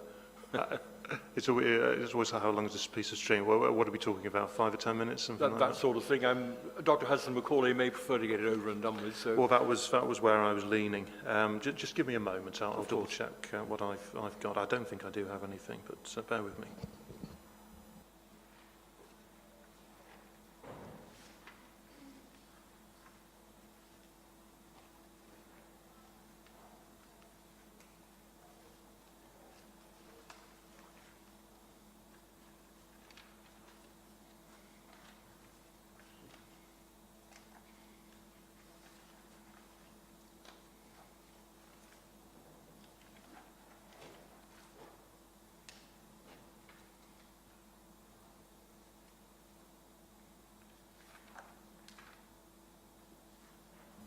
No, I don't. So, yes, please re-examine.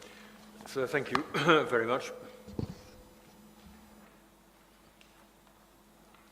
Just picking up on that last point very briefly, you said you referred to the expense of you refer to the expense of losing the existing view. Can you just help me with this?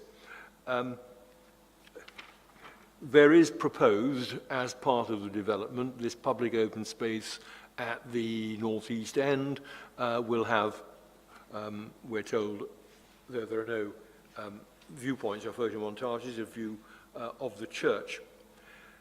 At the moment, you have views from the south, that is to say beyond the appeal site, from the permissive footpath and from elsewhere, from the roads. You have views across the fields, the existing fields, to the church. The existing fields will then have housing placed upon them. In the context of that, what do you say about the advantage or benefit, as it's suggested, of the public open space and the viewpoint?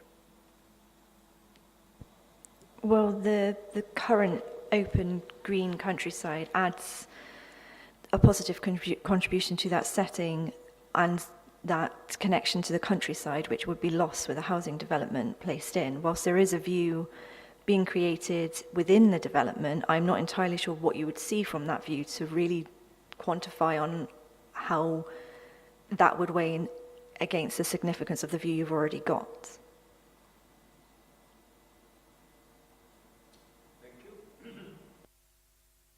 Right, just a couple more matters I think we can deal with quite quickly. Yes, you were being asked about views from the south and southwest to the tower, views across the appeal site, and it was being put to you that the backdrop or the context is of those views is the existing 20th century development. And furthermore, it suggested, well, you'd still be able to see the church from other angles, presumably from outside the development.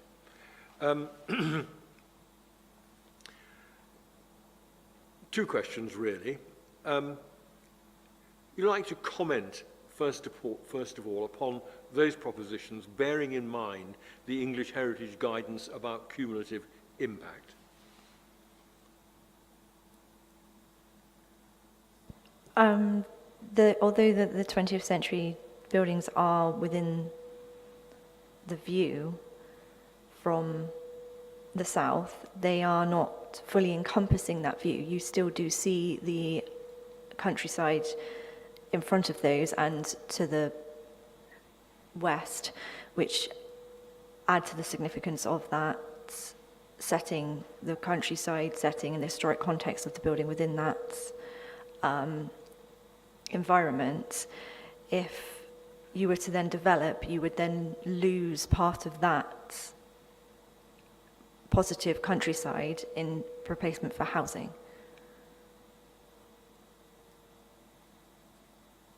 Sure.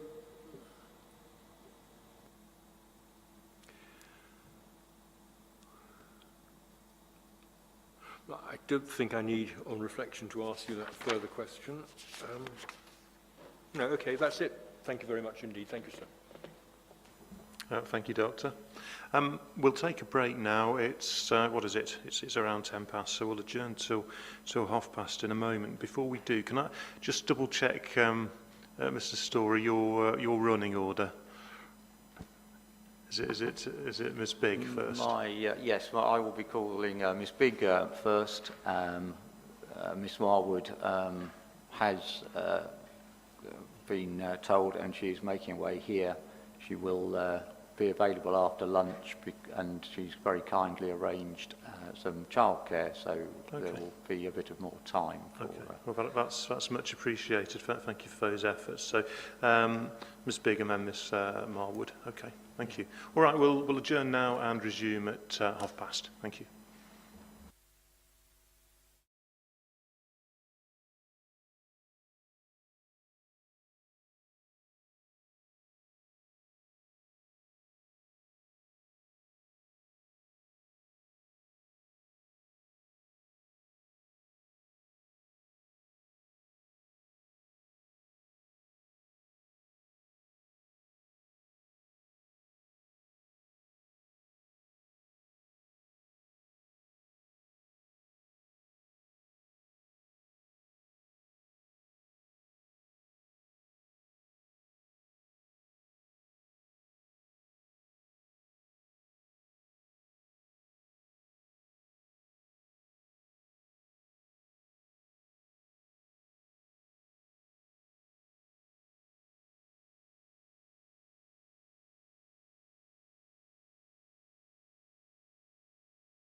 And refind your seats.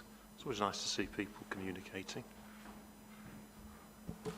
Sorry, apologies, sir. We've just Hesitant to break it up, but it looks like everybody's back. Give you a moment to settle. Can we move straight into the evidence in chief of Ms. Bigg, please, Mr. Storer? Thank you, sir. I'm going to, because Ms. Bigg is representing the CPRE, I'm going to ask her to read through her evidence first so that it's given its entirety, and then we'll go back and cover the points. Thank you. Ms. Bigg, if you'd like to introduce yourself to the inspector and any qualifications and who you're representing, please. Good morning.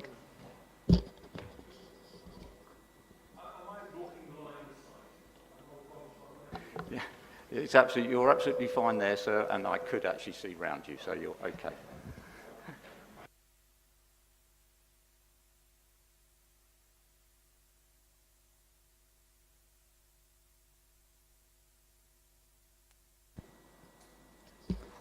Good morning. My name is Georgie Bigg.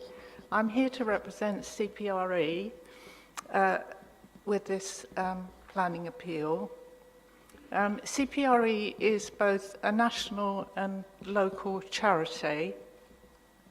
Locally, we're a voluntary organisation, as most of the CPRE consists of volunteers, with support from a small number of professionals and a national office that's manned by professionals. I have been supporting CPRE as a volunteer for around 25 years and have been concentrating on this local area and particularly in North Somerset. I have no relevant professional qualifications to support that work that I do, but obviously over the years have become familiar with the processes. Thank you.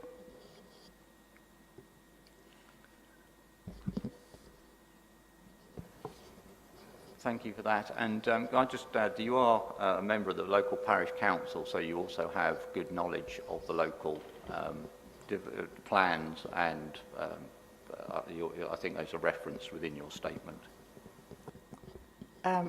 Yes, that's correct. I'm a member of Wrington Parish Council and have been for, again, about 20 years.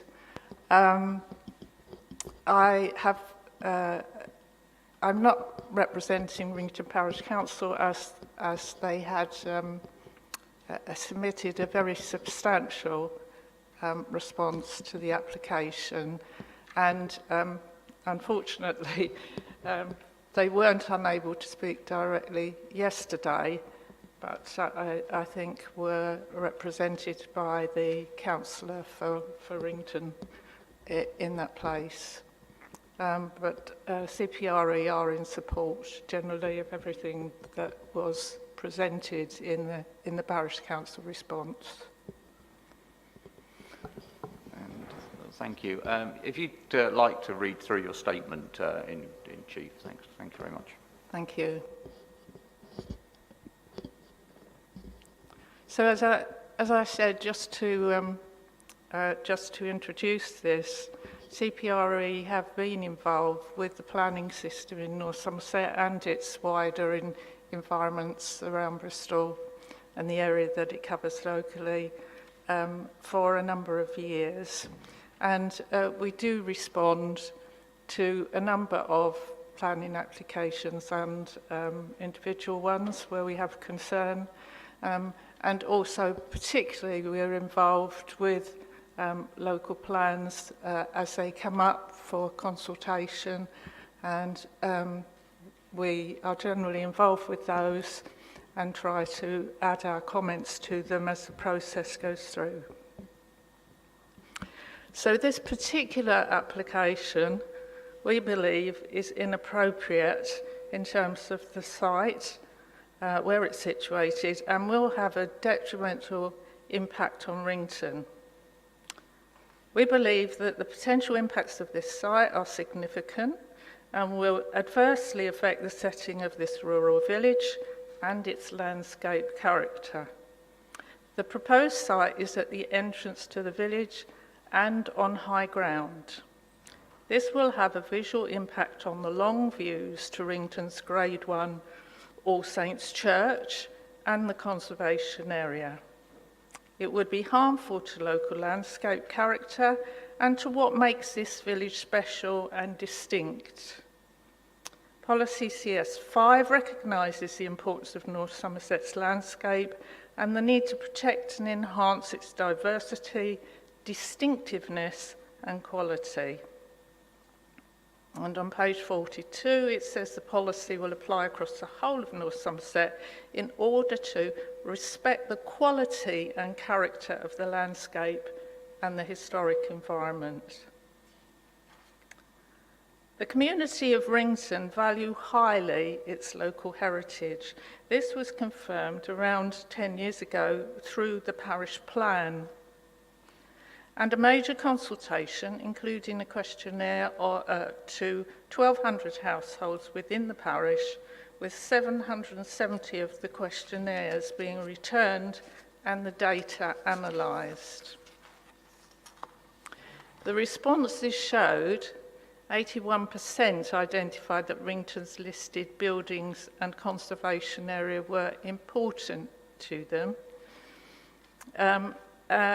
Were very important and important to them within the parish. 75% felt the impact of the development on landscape was very important, and 72% considered design, scale and fit of new developments very important. So this was in line with the questionnaire that they responded to. These results have been reflected since in the interest and action shown by the community to this application and other major schemes that have not recognised what is important to the local population. I'll move on then to night blight, which in CPRE has been a major concern and part of a larger piece of work. So CPRE produced a report entitled Night Blight that believes that darkness at night is one of the key characteristics of rural areas, and it represents a major difference between what is rural and what is urban. Security lights, floodlights and street lights all break into the darkness and create a veil of light across the night sky.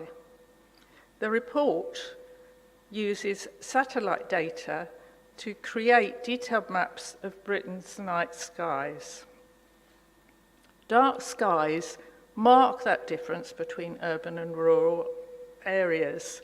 Light levels are split into categories. Colour band 1 to 9, and with 1 being the lightest and 9 being the darkest. Wrington is shown as colour band 4 and 5, the site in question being colour band 5, with the risk that further development means even more loss of dark skies. Development in dark areas has a distinct impact on light levels, and this in turn can have a wildlife as well as human impact. Could I just interrupt slightly there? Sorry, sir. I was just going to say that with the map we produced is somewhat sort of overview, which is what's available and the only printed available. There is an option, hopefully, that we can project for everyone to see on the interactive map onto the screens and maybe highlight exactly the point that Ms. Bigg is making. If that's possible, please, sir. Well, if it's this is the diagram that's already in the evidence, I take it. It zooms in, I think, and would just maybe highlight it for everyone. So it's amongst the appendices to Ms. Biggs' evidence. Sorry, sir. Is it one of the documents within the appendices to Ms. Biggs' evidence? It's the shows it on this link as the major core document. If we have the technology to see that. It's going to depend on the resolution of the screen, I understand, but I think it's ready to go, so yes. So can I, if it helps, in the statement of common ground with QA, the map is figure 3. I don't think there are appendices to Ms. Biggs' evidence.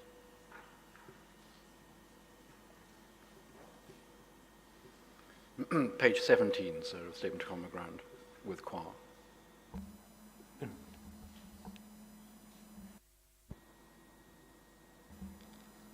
Sorry, I pressed the wrong button then for a moment. Yes, I remember looking at it and thinking I have a problem with my printer because it printed really badly, but I've got it electronically, so I can turn that up if necessary. Do you need to protect it if I've got access to it? No, if you're happy, sir, I just wanted to make sure let me that just we check that I can turn it up properly though. Just bear with me a moment, please. Because as I say, my paper copy's not. It's not. No, it's difficult and does depend on the resolution of the technology.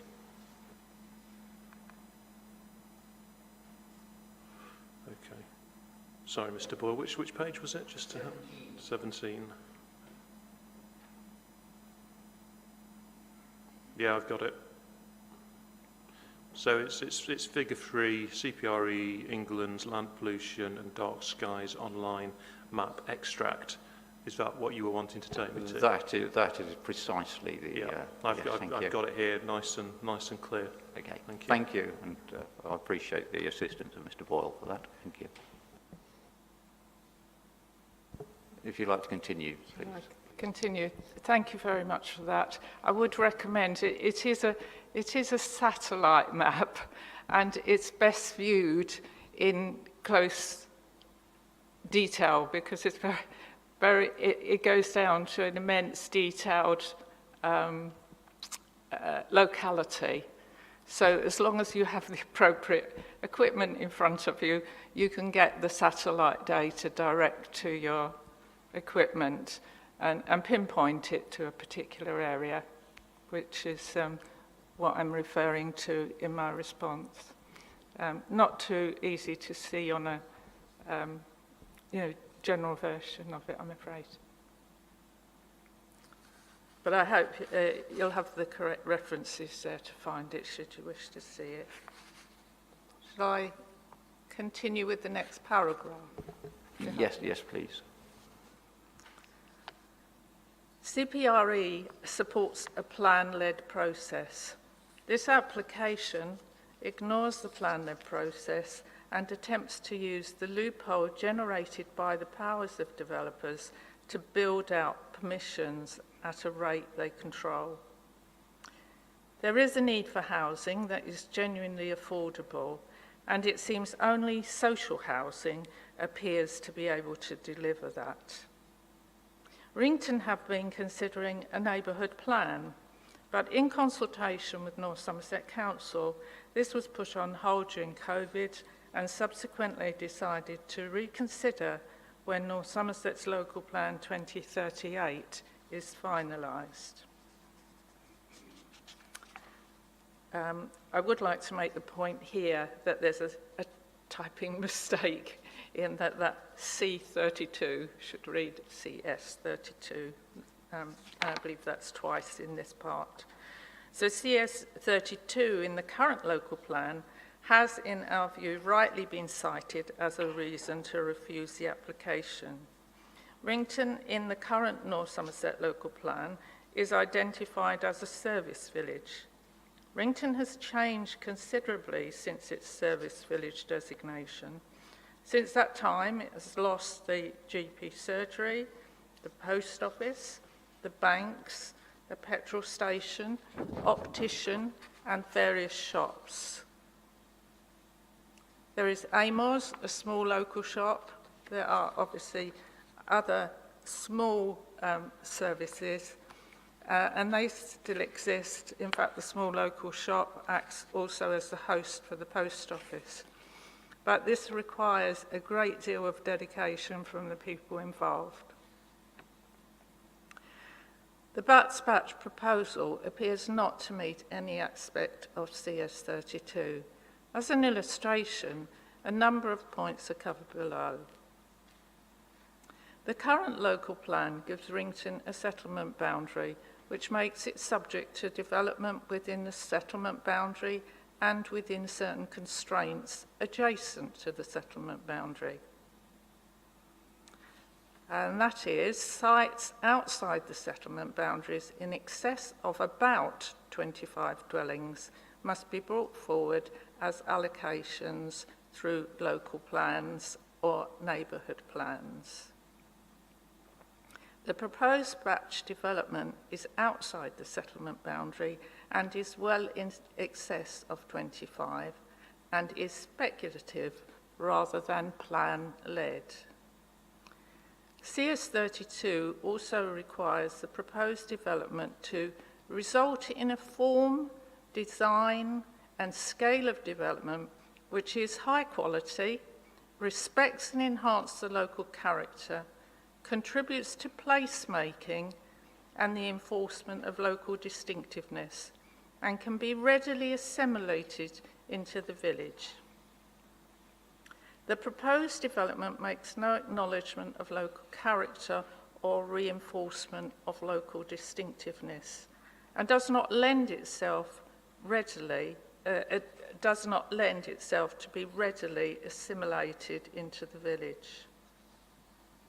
CS32 requires development to result in high-quality, sustainable schemes, which is appropriate to its context and provides a positive contribution to the local environment and landscape setting. CPRE contends that this development is not appropriate to its context and difficult to see how the loss of farmland and bulk-scale development can make a positive contribution to the local environment and landscape setting.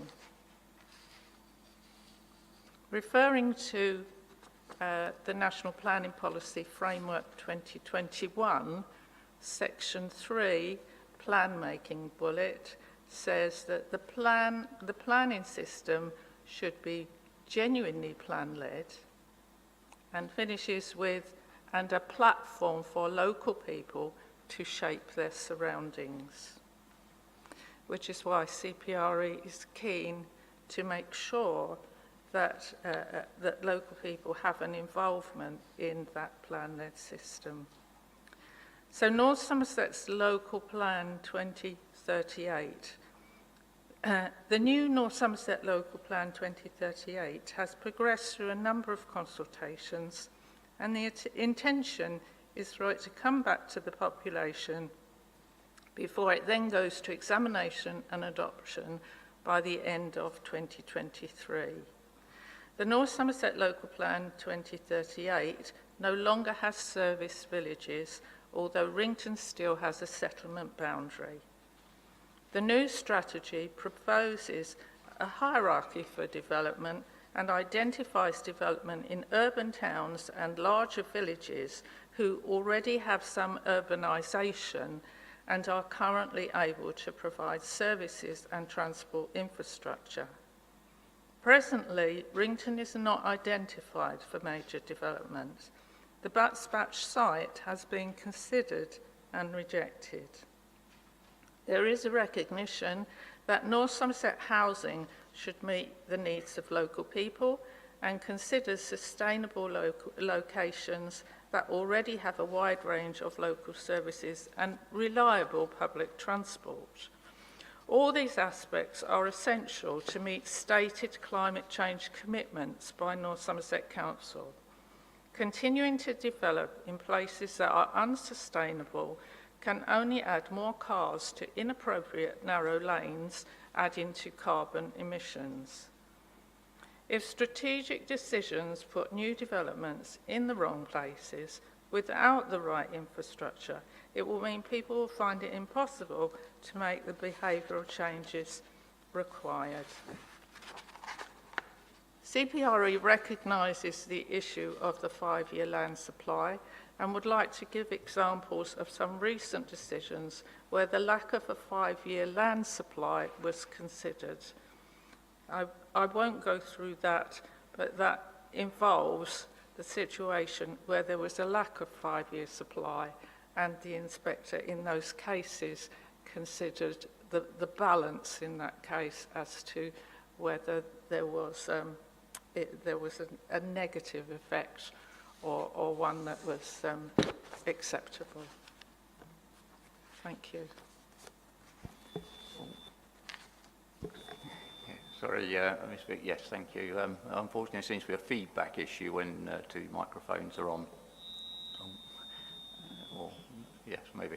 And I was just going to cover off the light pollution as issues. So the statement of common ground does accept that currently there is some light spillage from the existing properties, but your contention is that the dark corridor shown between that sort of light spillage would be extended and cover the dark area that is currently shown towards Stock Lane to the west. And that's the point that I think you wish to make, is that currently dark black corridor on the map would become a lighter green colour from light spillage. Yes, I'd like to cover as well that within the parish plan that was developed a few years back, it was one of the areas that the local community felt was a distinctive aspect of the village itself, because there is so much light that's not too far away, and that's the airport expansion. And if you were to look at that CPRE map, it would very quickly show you the distinction between lit areas and those that I think the community were wanting to retain that rural feel and encourage the wildlife and so on that's encouraged by that dark sky. There are only two major places within North Somerset that do stand out like a sore thumb on that map, and they are the airport and Weston-super-Mare. They're very distinctive, so I would recommend, if you are able to look at them.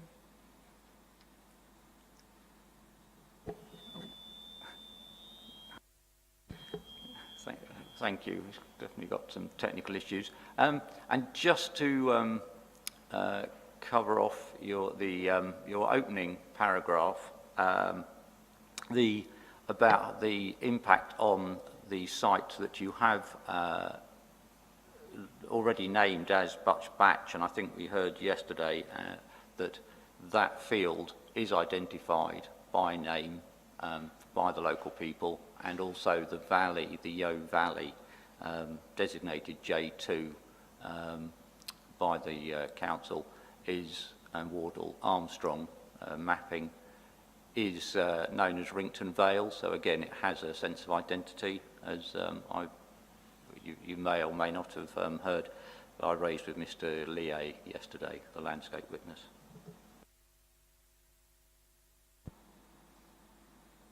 Yes, I mean, I think there was an illustration from the local community of the value of that particular area in terms of leisure and recreation. I think one thing that may not have come out so far is that the allotments are in that direction as well. As you can imagine, over the last few years, particularly, many people have walked there to go to the allotment as well. And I would say that the allotment is increasing in size, and there is a waiting list as well. So it does draw a lot more people to that particular area, as well as for, you know, a leisure purpose in terms of walking, and sometimes necessity in terms of getting to Langford or somewhere like that. The allotments are just the other side of the road. Have I got that right? Well, not just the other side. They're the other side of the road.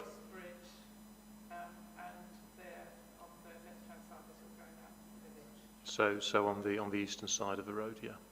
On the eastern side. Yeah. I saw those earlier in the week. Yeah, thanks. Yes, I think.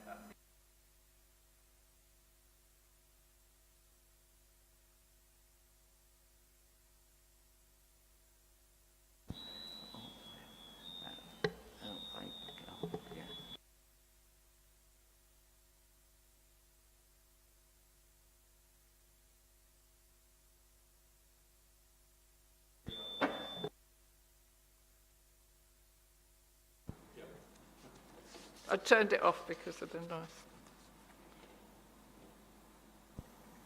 Oh, I think that seems to. Oh, we definitely have some feedback. I'll try this. Nope.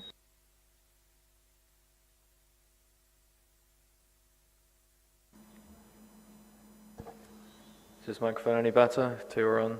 I'd have said so. Yes, it's a little bit whistly. It's tolerable from my point of view, but I'm obviously I'm not following things on YouTube. But it's okay on YouTube. It's a bit iffy at points, and we don't want to get it worse. But I mean, if other people can tolerate it, I'm comfortable with it. But appreciate, Mr. Story, you might not be happy with it. But No, it's fine. And now, it's still there. As long as it doesn't affect everybody else. I was just mindful that I wasn't going to press on and people cringing at the.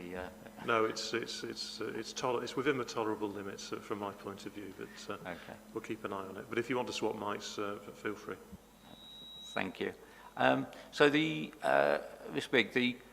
in point 2, the community of Wrington value highly its local heritage, and when the parish plan was carried out, and it's still relevant, the responses were well over. So we'll summarise them as well. So 3/4 of the village responded as very important to that answer, and as you say, had 777 responses out of the 1,200 households in the parish. Yes, that was an extremely good response, really through the support of the community. And as you then reference, and it's been reflected in the interest and action shown by the community from yesterday, and I believe the total for yesterday's figures was 120 local people attended the Memorial Hall. So for those who are watching may not be aware of that, so it was obviously, and I believe we had about 14 different people speaking just to express their views. So moving on, we covered the night blight, and then it goes, your points about CPRE supports a plan-led process. And you say that this application has ignored that process. Could you just elaborate for the inspector, please? Yes, when that aspect was introduced, I have to admit, from a CPRE perspective, we did feel that there was some vulnerability in that to it not being held tightly to the plan. And we feel that it has been shown to perhaps be a part of the current policy that seems to have seems to have shown that it's not being constrained often to the 25 or about 25 coming forward, that many of those coming forward have been much more than that, and that there are some cases where, I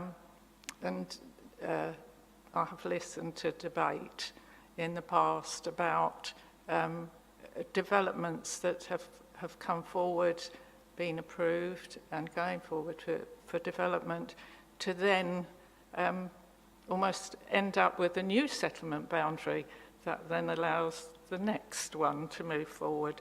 So we are, at CPRE, we are concerned that something that was intended in the plan to, particularly around settlement boundaries in villages, where it needed to reflect, as I said, the distinctiveness and character, particularly, it has meant that there is development now in North Somerset that actually, unfortunately, has spoilt the distinctiveness and character of villages because they are becoming no longer villages. That is unfortunate because it's something that, once developed, is not going to change and is lost in terms of its the heritage of our countryside forever. And we have very limited amount in North Somerset. We're very conscious that we have Greenbelt, a lot of it. We have AOMB, which unfortunately is feeling pressures from development on the edge at the moment. And also we have large swaths of floodplain area. So I appreciate that that's not something that people here can do anything about, but it does place constraints, and I think requires some real careful thinking in terms of a plan-led system to ensure that we don't spoil it for generations ahead. Thank you. You just touched on the sustainability of the continued building. It wasn't something I was actually going to cover at this moment, but you have just touched on the fact that this site, if you keep building on these greenfield sites, it's not a sustainable policy, and CPRE do have a brownfield policy that they are keen to the planners to follow. Am I right in saying that? Yes, absolutely. And CPRE has been supportive and played an active part in encouraging local authorities to keep their lists of brownfield sites. And I believe that's the case now, certainly locally for us, in that all those sites are noted. Thank you. So just to go back to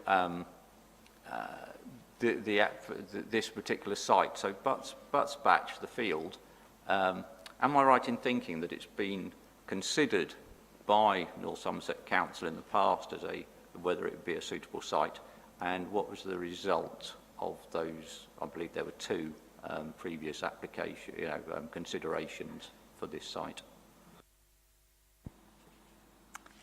Yes, as I understand it, as the process, as I said, has gone through a number of its rounds so far, part of that is to bring forward sites where landowners and developers can bring forward sites that may be opportune for development.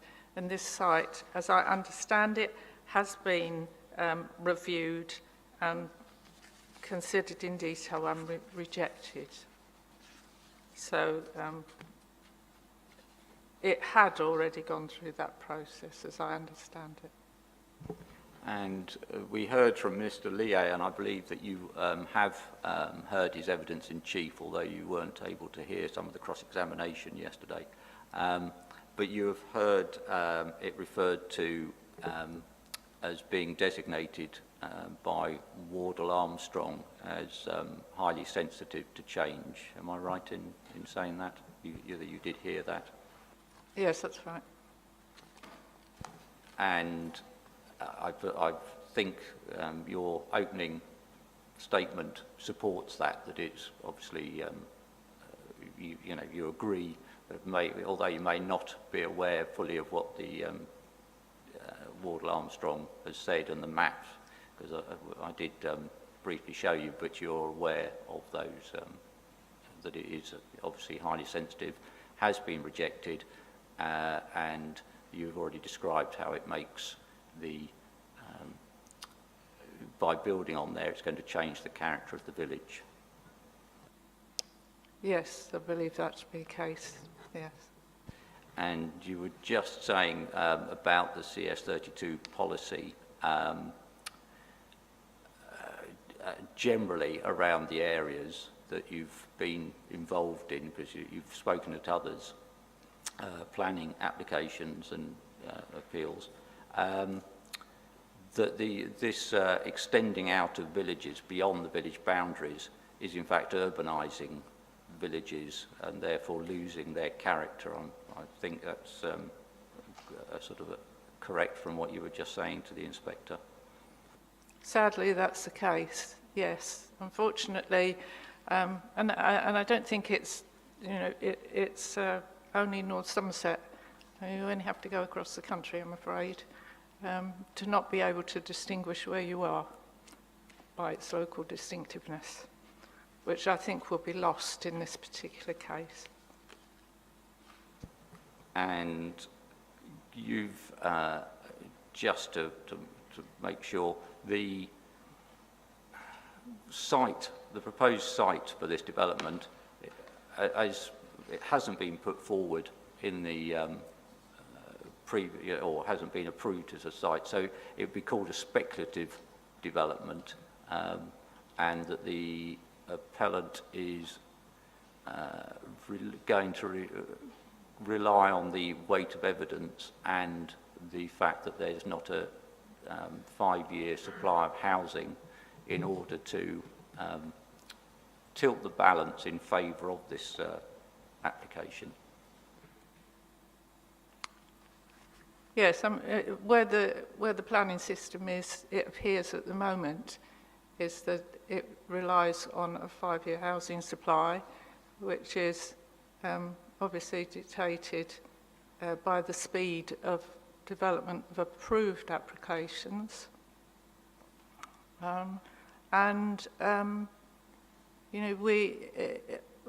We're often been in that place because the only people that can speed that up are the people who have the approval. As I've explained, we are constrained in this particular area by important elements of green belt. We're aware there's a national policy and AOMB, and very importantly floodplain, as people might have noticed yesterday as the roads got considerably wetter with the downpour.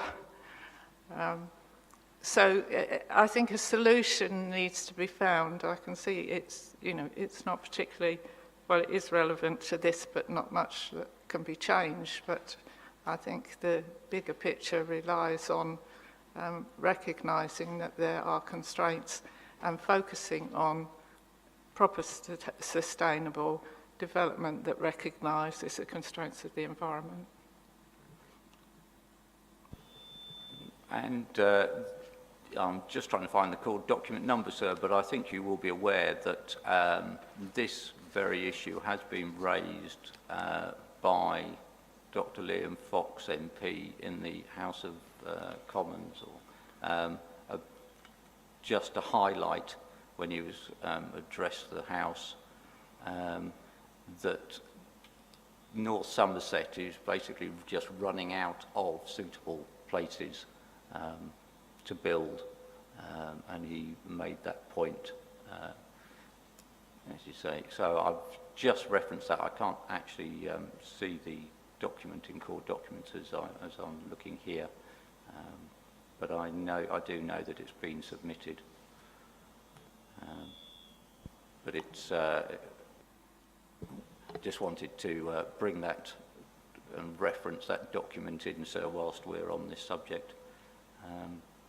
So Yes, I can say that's reflected, certainly by both of the MPs in North Somerset, but also by MPs across the country, and debates on what they call the algorithm that dictates numbers.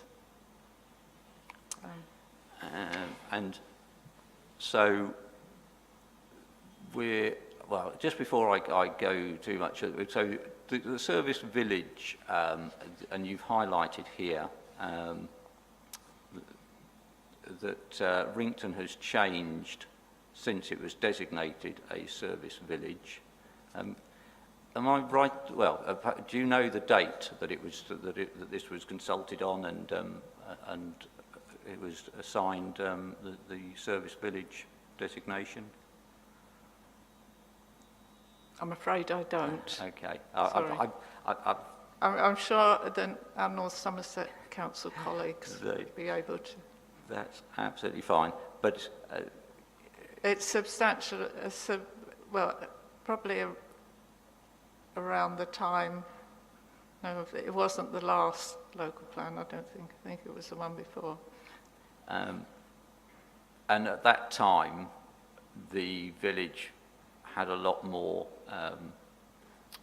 services, because, as you've listed here, it's since lost the doctor's surgery, and that's had to move to a neighbouring village.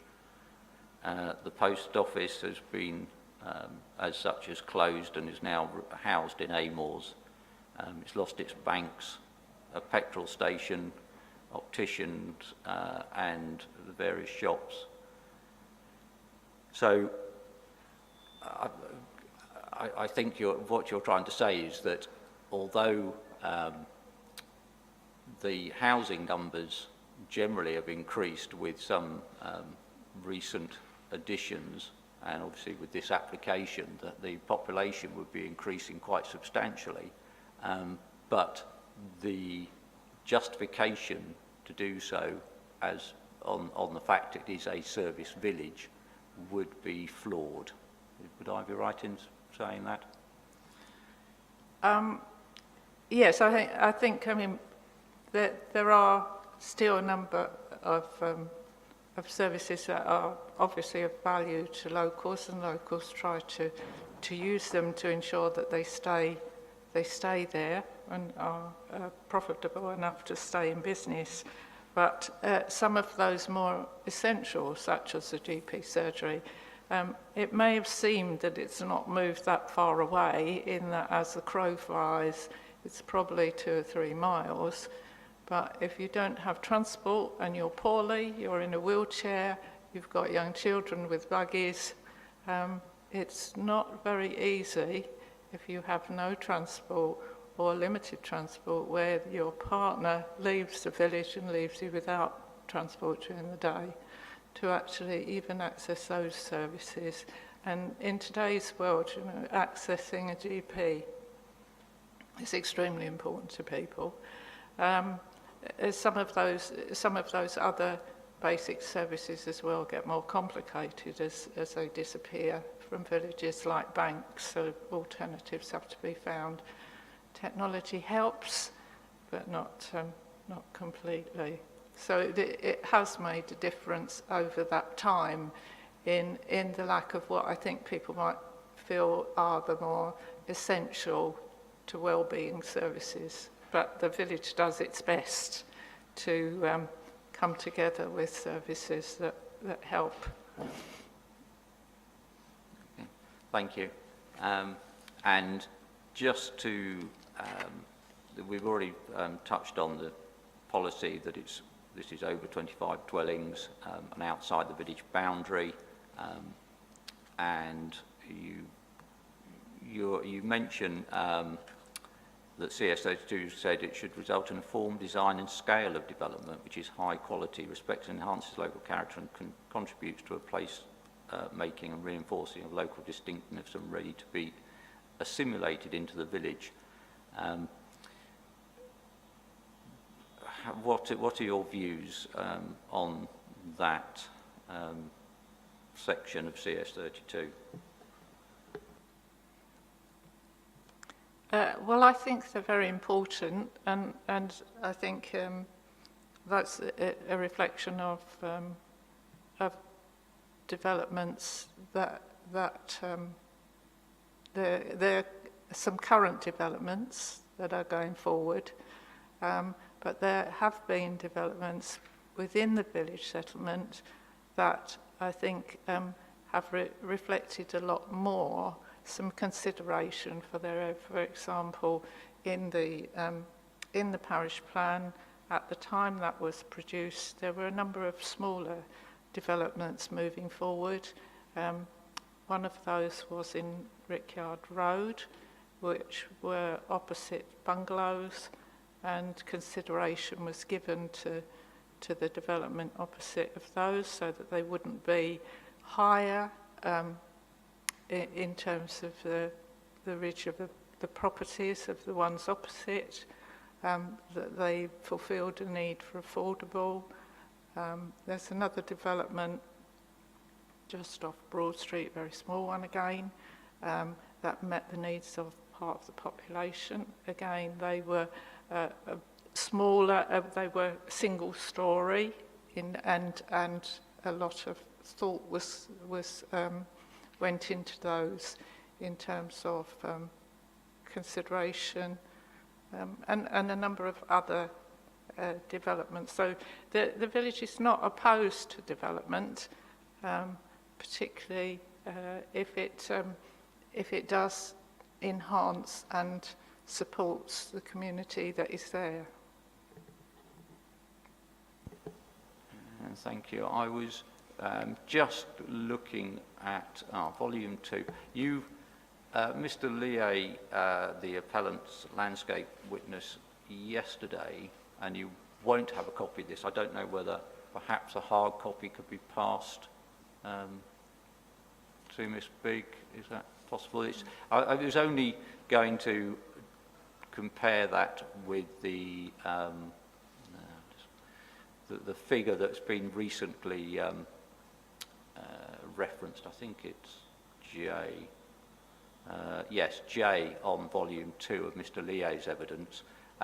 It just highlights all the smaller developments that you've referenced, and I mean, if the inspector's happy with that, I was only going to just draw that attention for it just reinforces what Miss Bigg is saying. Happy in what sense? What you should be... It shows this is J. Figure J. Yeah, yes, I've got it under my nose. The local character map. It shows the various pictures, but the lines with the blue dots have numbers beside them of 20, 25, and those are generally represent the number of houses that that particular site holds. Okay. Just to reinforce Miss Bigg's point.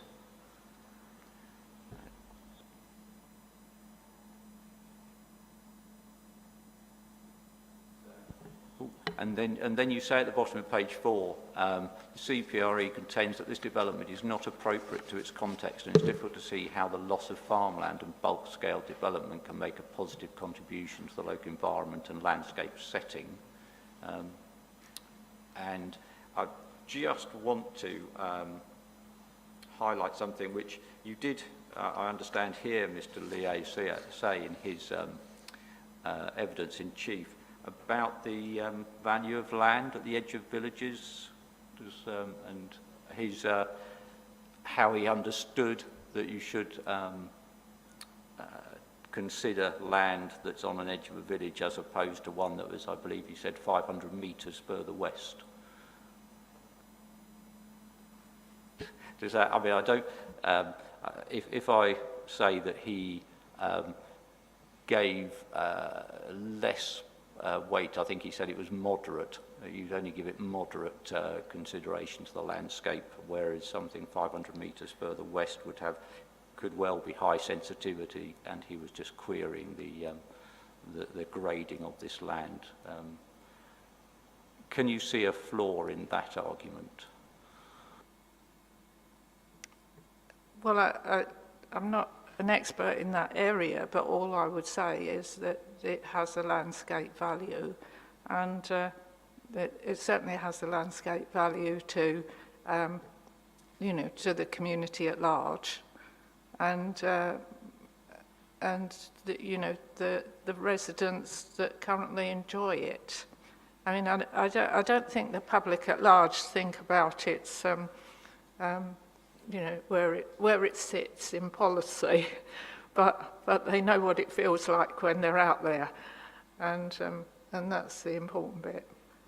Yeah, maybe I wasn't quite clear, but I think if you applied that assumption that at the edge of a village boundary that the land was of less value because it had the village next to it, there would be no constraints on where you could build, because every time you build on a greenfield site, the neighbouring green field then has less value than the one on the other side of it, and therefore you would get continuing creepage, shall we say, across the landscape, and each time a developer could use that argument if that was became the norm.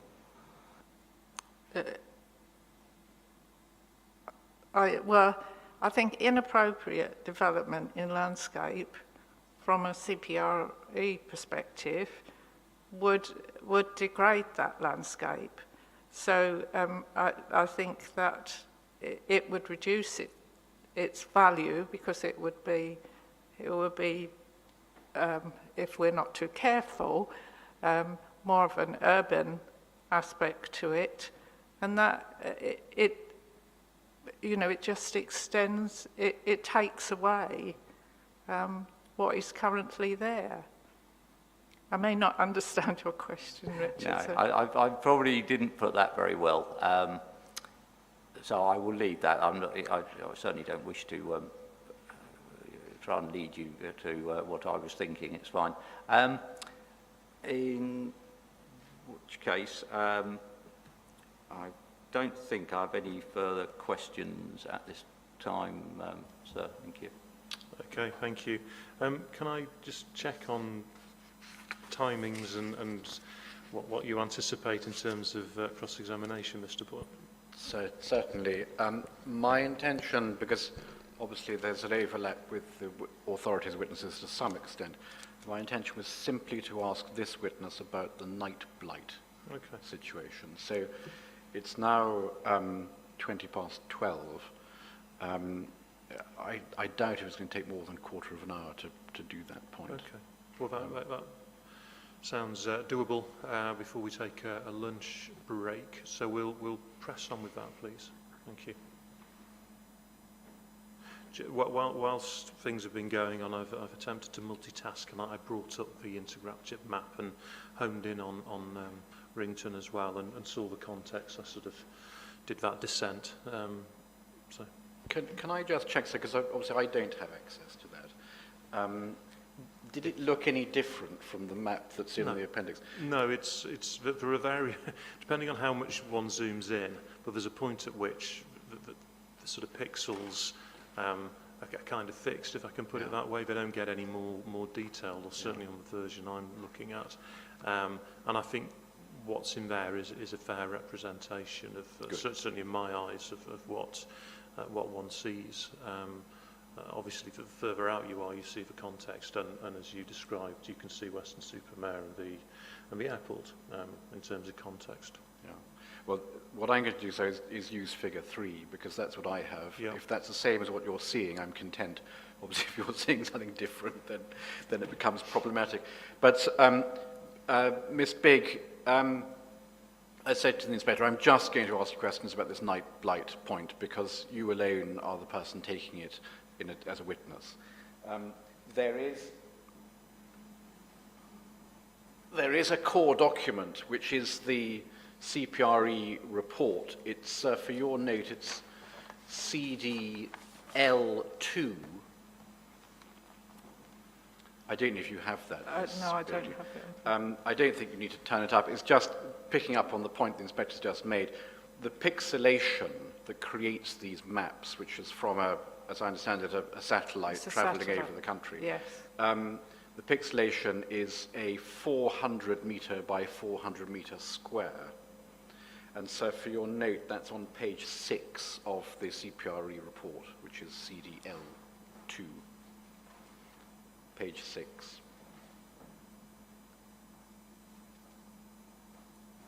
And that's why, as the inspectors found, you can zoom out at the level of the entire country.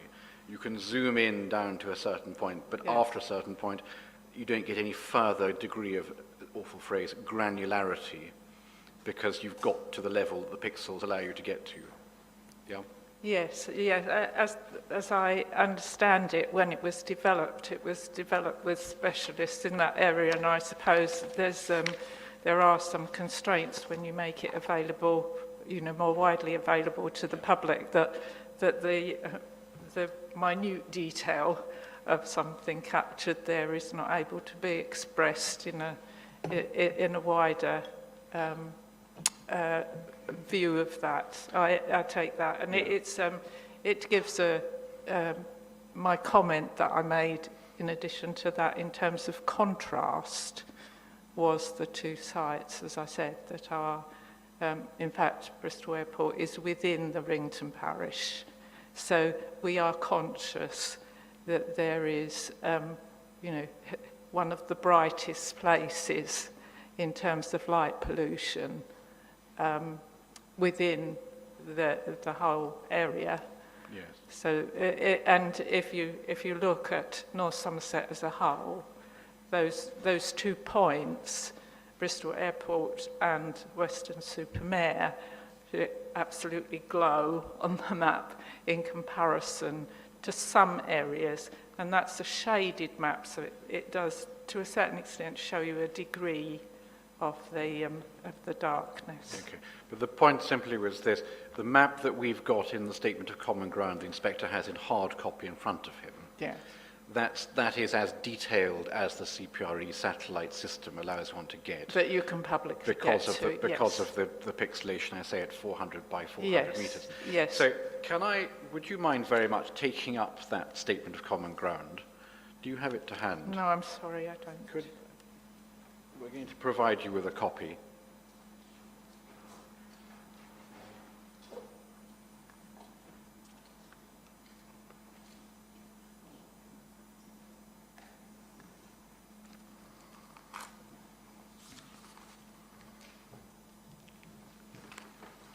Firstly, as we bring it to you, you understand, I hope, what this document is. It's a part of the process of the appeal exercise that parties, when they can, seek to agree statements of common ground. We have one with the authority, we have one with the Highways Authority, and we have one with the Rule 6 party that yes. you're appearing on behalf of.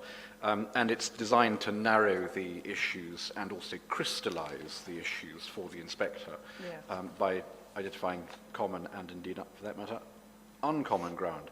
Now, if you go within that, you'll find page 16 has a heading, Light Pollution.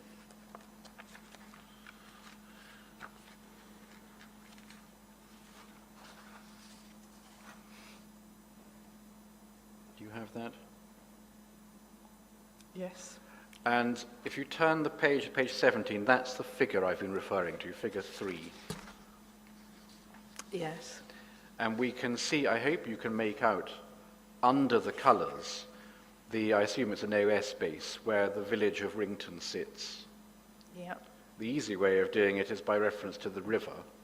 Yeah. And then under the yellow colour, you can see the 2 lobes of Wrington coming down. Butts Batch is one lobe, and the lobe that becomes the industrial estate and Cox's Green, also within that yellow. Do you see that? Yes. Yeah.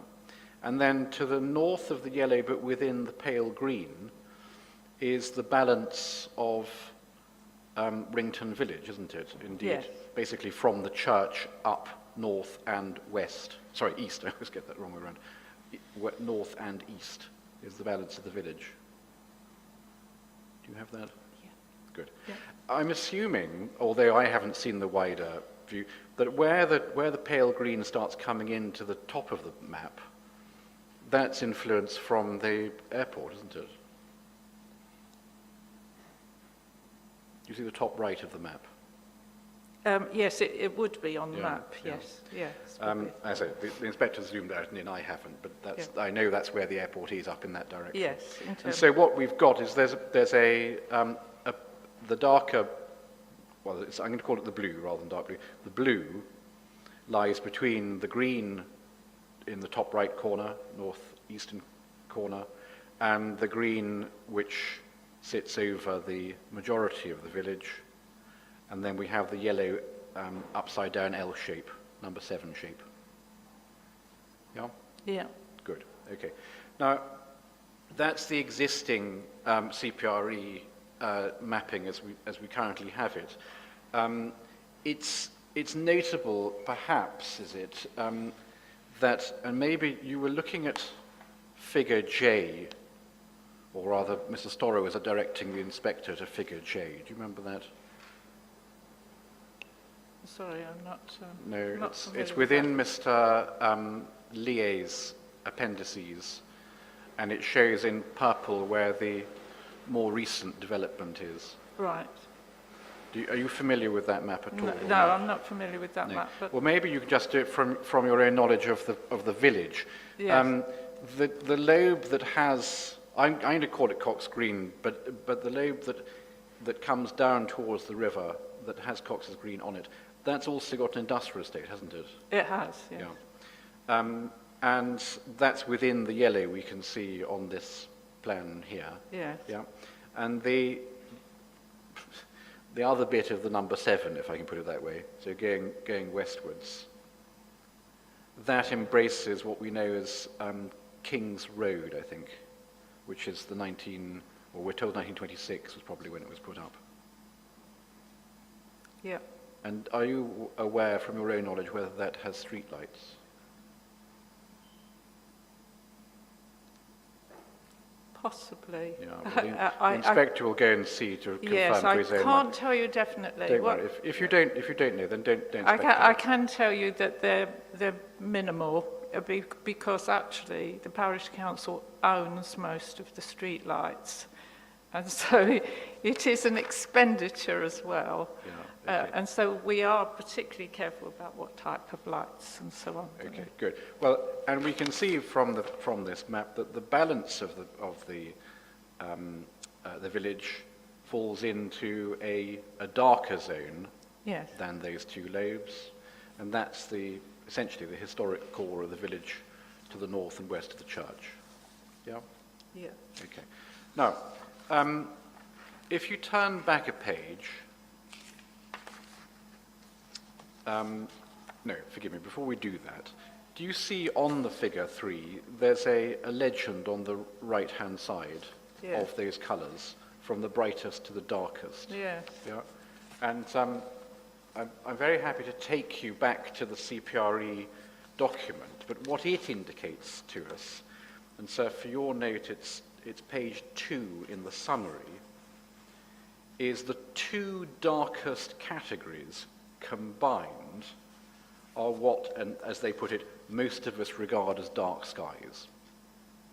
Okay, so you have the darkest, which is the sort of purpley colour, Yeah. or or grey almost, and then the one above that, so 0.25 to 0.5, and then less than 0.25 to 5.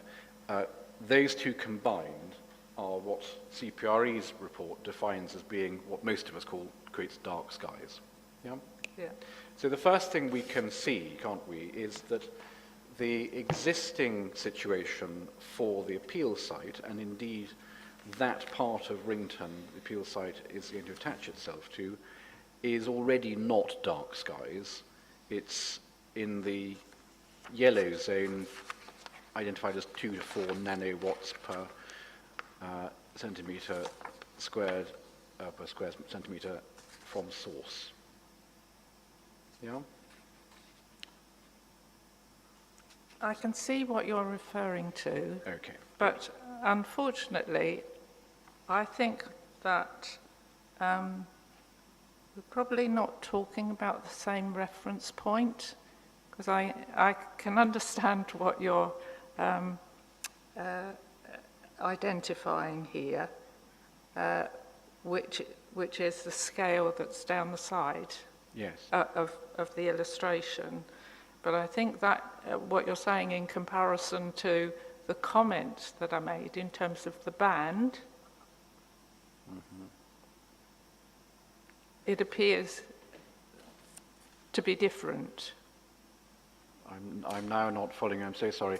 Oh, right. I've got a plan that shows a yellow colour, and yellow colour on the legend is 2 to 4 nanowatts. Yes, unfortunately, I've only got a black and white copy. Oh. So, Well, so no wonder, it we're at cross purposes. does make it a little Oh, difficult look. to... Come on, this is hopeless. Let me get you a colour. I'm referring to the numbers on it because I haven't got any colour. Oh no, dear me!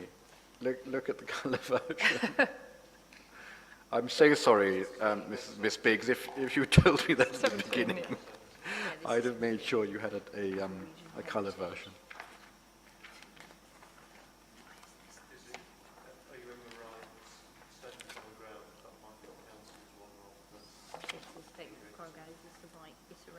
I think there's one coming to you. Is that a different 16th of June, this one? Here we go, Miss Big. I think This is the colour version. does this one help? Is that better? It does help because it's in colour. I'm so pleased. But I'm still not certain whether we're talking about the same thing. Okay. Well, let me try once again and see if we can get some clarity. Do you see the yellow? I do see the yellow. The yellow 7, and I've called it 7. The yellow shape, and then there's a table. There's a And legend. yes, absolutely. I recognise exactly Great. what you're saying. All I'm suggesting is that I have shown that as a colour band, and unfortunately, I haven't got the particular reference in front of me for where that came from. So I think it may have came from the map itself. Yes, the legend is consistent, obviously, with the map. It's from the CPRE source. Do you see the notation of Figure 3? Yes. And if you look at the legend, it's in colours, Yes. and the yellow colour is representing 2 to 4 nanowatts. So that's where we are.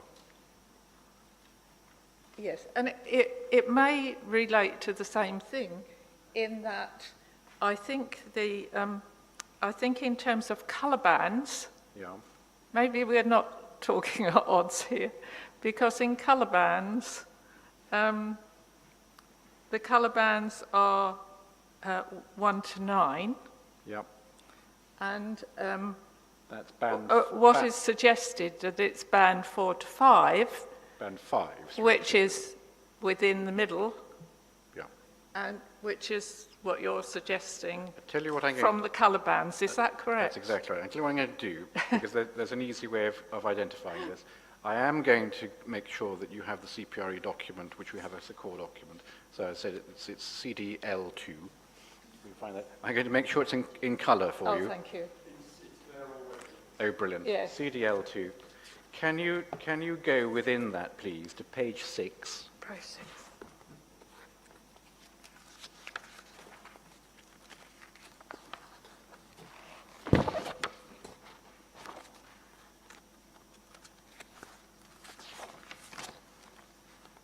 Yes, Got it? yes. Figure- That's where the colour bands have come That's from. it. Figure Yes. 1. There are the colour bands. So we're not talking, we're talking about the same thing, Yeah. aren't we? We're band 5. Oh, with the yellow is band 5. Yeah, yes, I think that's what I Yeah, that's great. said in And my... the point I put to you before, and perhaps I was trying to be too speedy and became unfair, was if you go to page 2 of that same document, when CPRE is talking about, quotes, dark skies, so page 2, do you see the heading, the key findings? Yes, I think I know what you're referring to Yeah. now, because CPRE, of course, have done this, did the survey a number of years ago, and more recently have produced this. Okay. And the term dark skies, in its sort of, in its proper term, proper dark skies are where you can see the stars all the time. So the report is about making comparisons, and showing where within the country you might find somewhere where there are no residential areas, there are no villages, I think there aren't many places in this country now, but there are a few spots where we have dark skies. And I think it was to emphasize that light and light pollution has an impact on the changing environment. And my point in mentioning it here is that in comparison, I think, with other areas, particularly the airport close by, and potentially some of those other villages where there have been substantial development, inevitably there will be an increase in light levels, no matter how careful developers and local authorities are to actually ensure that the impact is reduced. There is only so much that you can do with increasing development to make sure that it has the lowest of light levels, because once in place, you're actually at the, the people who are living there are in control, as opposed to the developers who might have put some, appropriate lighting in place, but it's difficult then to control it. Would you mind now if I got to ask a question? Yes, okay. I'm sorry about that. No, it's quite all right. It's quite all right. I just wanted to put the report into that wider perspective. Thank you, and I'm sure that's helpful. But my concern is to bring it back to the concept which is understood by the report, and indeed understood by the Statement of Common Ground. So the first point is this: we're in the yellow. We're not even in the green, let alone the blue. Yeah, so we're in band, is it right? Band 5 is the yellow colour. That's the appeal side. Yeah. If you go to page 2 of the document, and under the heading Key Findings from Our Analysis of the Mapping are, the first bullet,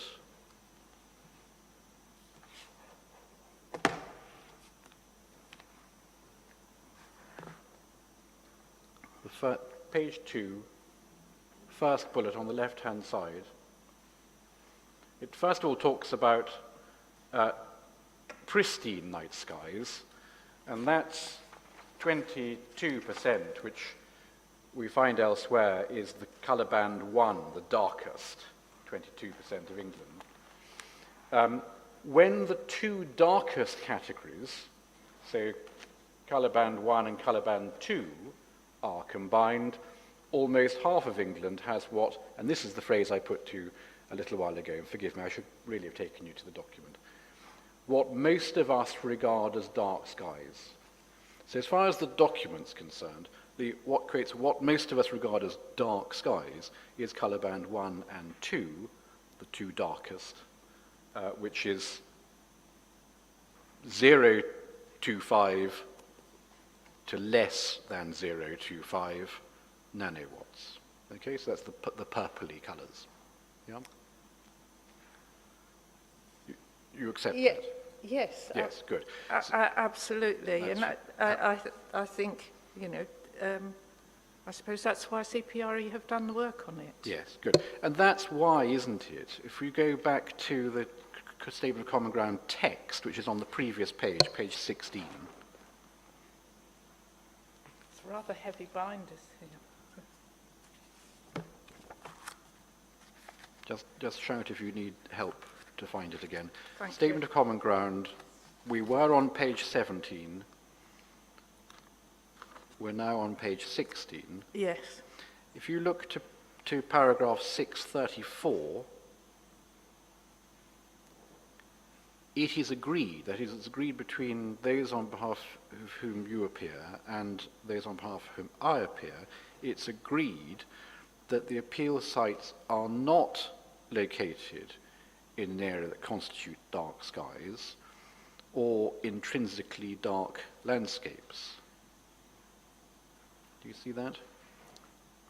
Yes. And the reason why those phrases are put in inverted commas is that if you go up to paragraph 626, there's a local plan policy, DM10, that talks about dark skies where they're an important feature. Yeah.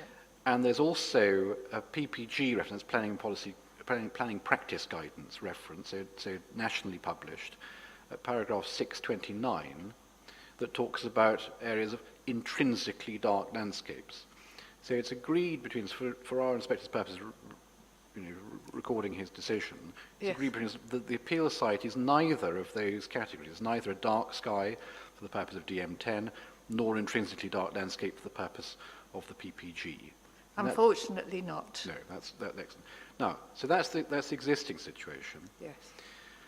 And in addition to that, you'll be aware that there is, before the inspector, a draft lighting strategy, which is only indicative because, of course, when the layout comes out, it has to be rejigged for appropriate layout, and the layout comes out at reserve matters stage, and that there will be a condition which secures the level of lighting to be approved by the local authority, with, no doubt, given DM10, the intention of minimizing light spill from it. Yeah? Yes. And that, again, is agreed at 625 of the Statement of Common Ground, if you look at that, and also over the page, 635.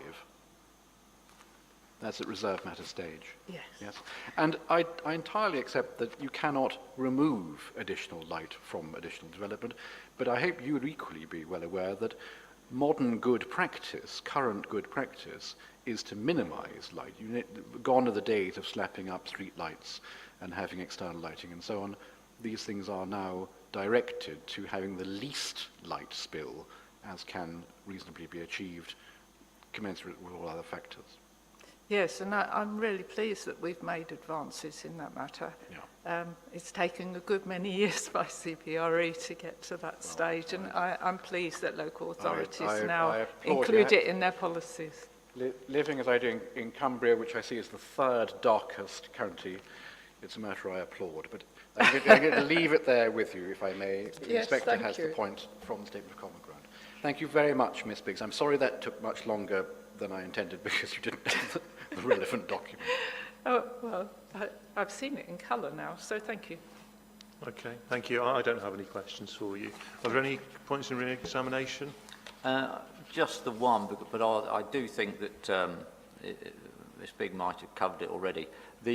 And it's only on the light pollution to come back on Mr. Wall's point, and I understand what he's saying, but the bright yellow number 7, as he refers to it, does cover the appeal side. I'm just going to confirm with you, Miss Big, that if you were to develop on the site of Butts Batch, would it be likely, despite any sort of lighting controls put in at reserve matters stage, would it be likely that that light spillage would actually increase further west into what is the darker area? I'm going to very, very gently object to that question because I don't think this witness claims any expertise or technical capacity to answer it with any veracity at all. Well, I'll allow it to be put and answered, but I will hear the answer in the knowledge that you aren't putting yourself forward. I think in your opening you said you're not an expert in this area, so I'll hear your answer on that understanding. I suspect it will have an influence, mainly through the experience of what we've seen through previous developments that have been constrained to lighting schemes. They do not over time successfully, they're not over time able to control that the impact of any light, any unwarranted light pollution, and inevitably it will have a rolling effect. Yeah, I fully understand that point about, if you like, of the control strategy.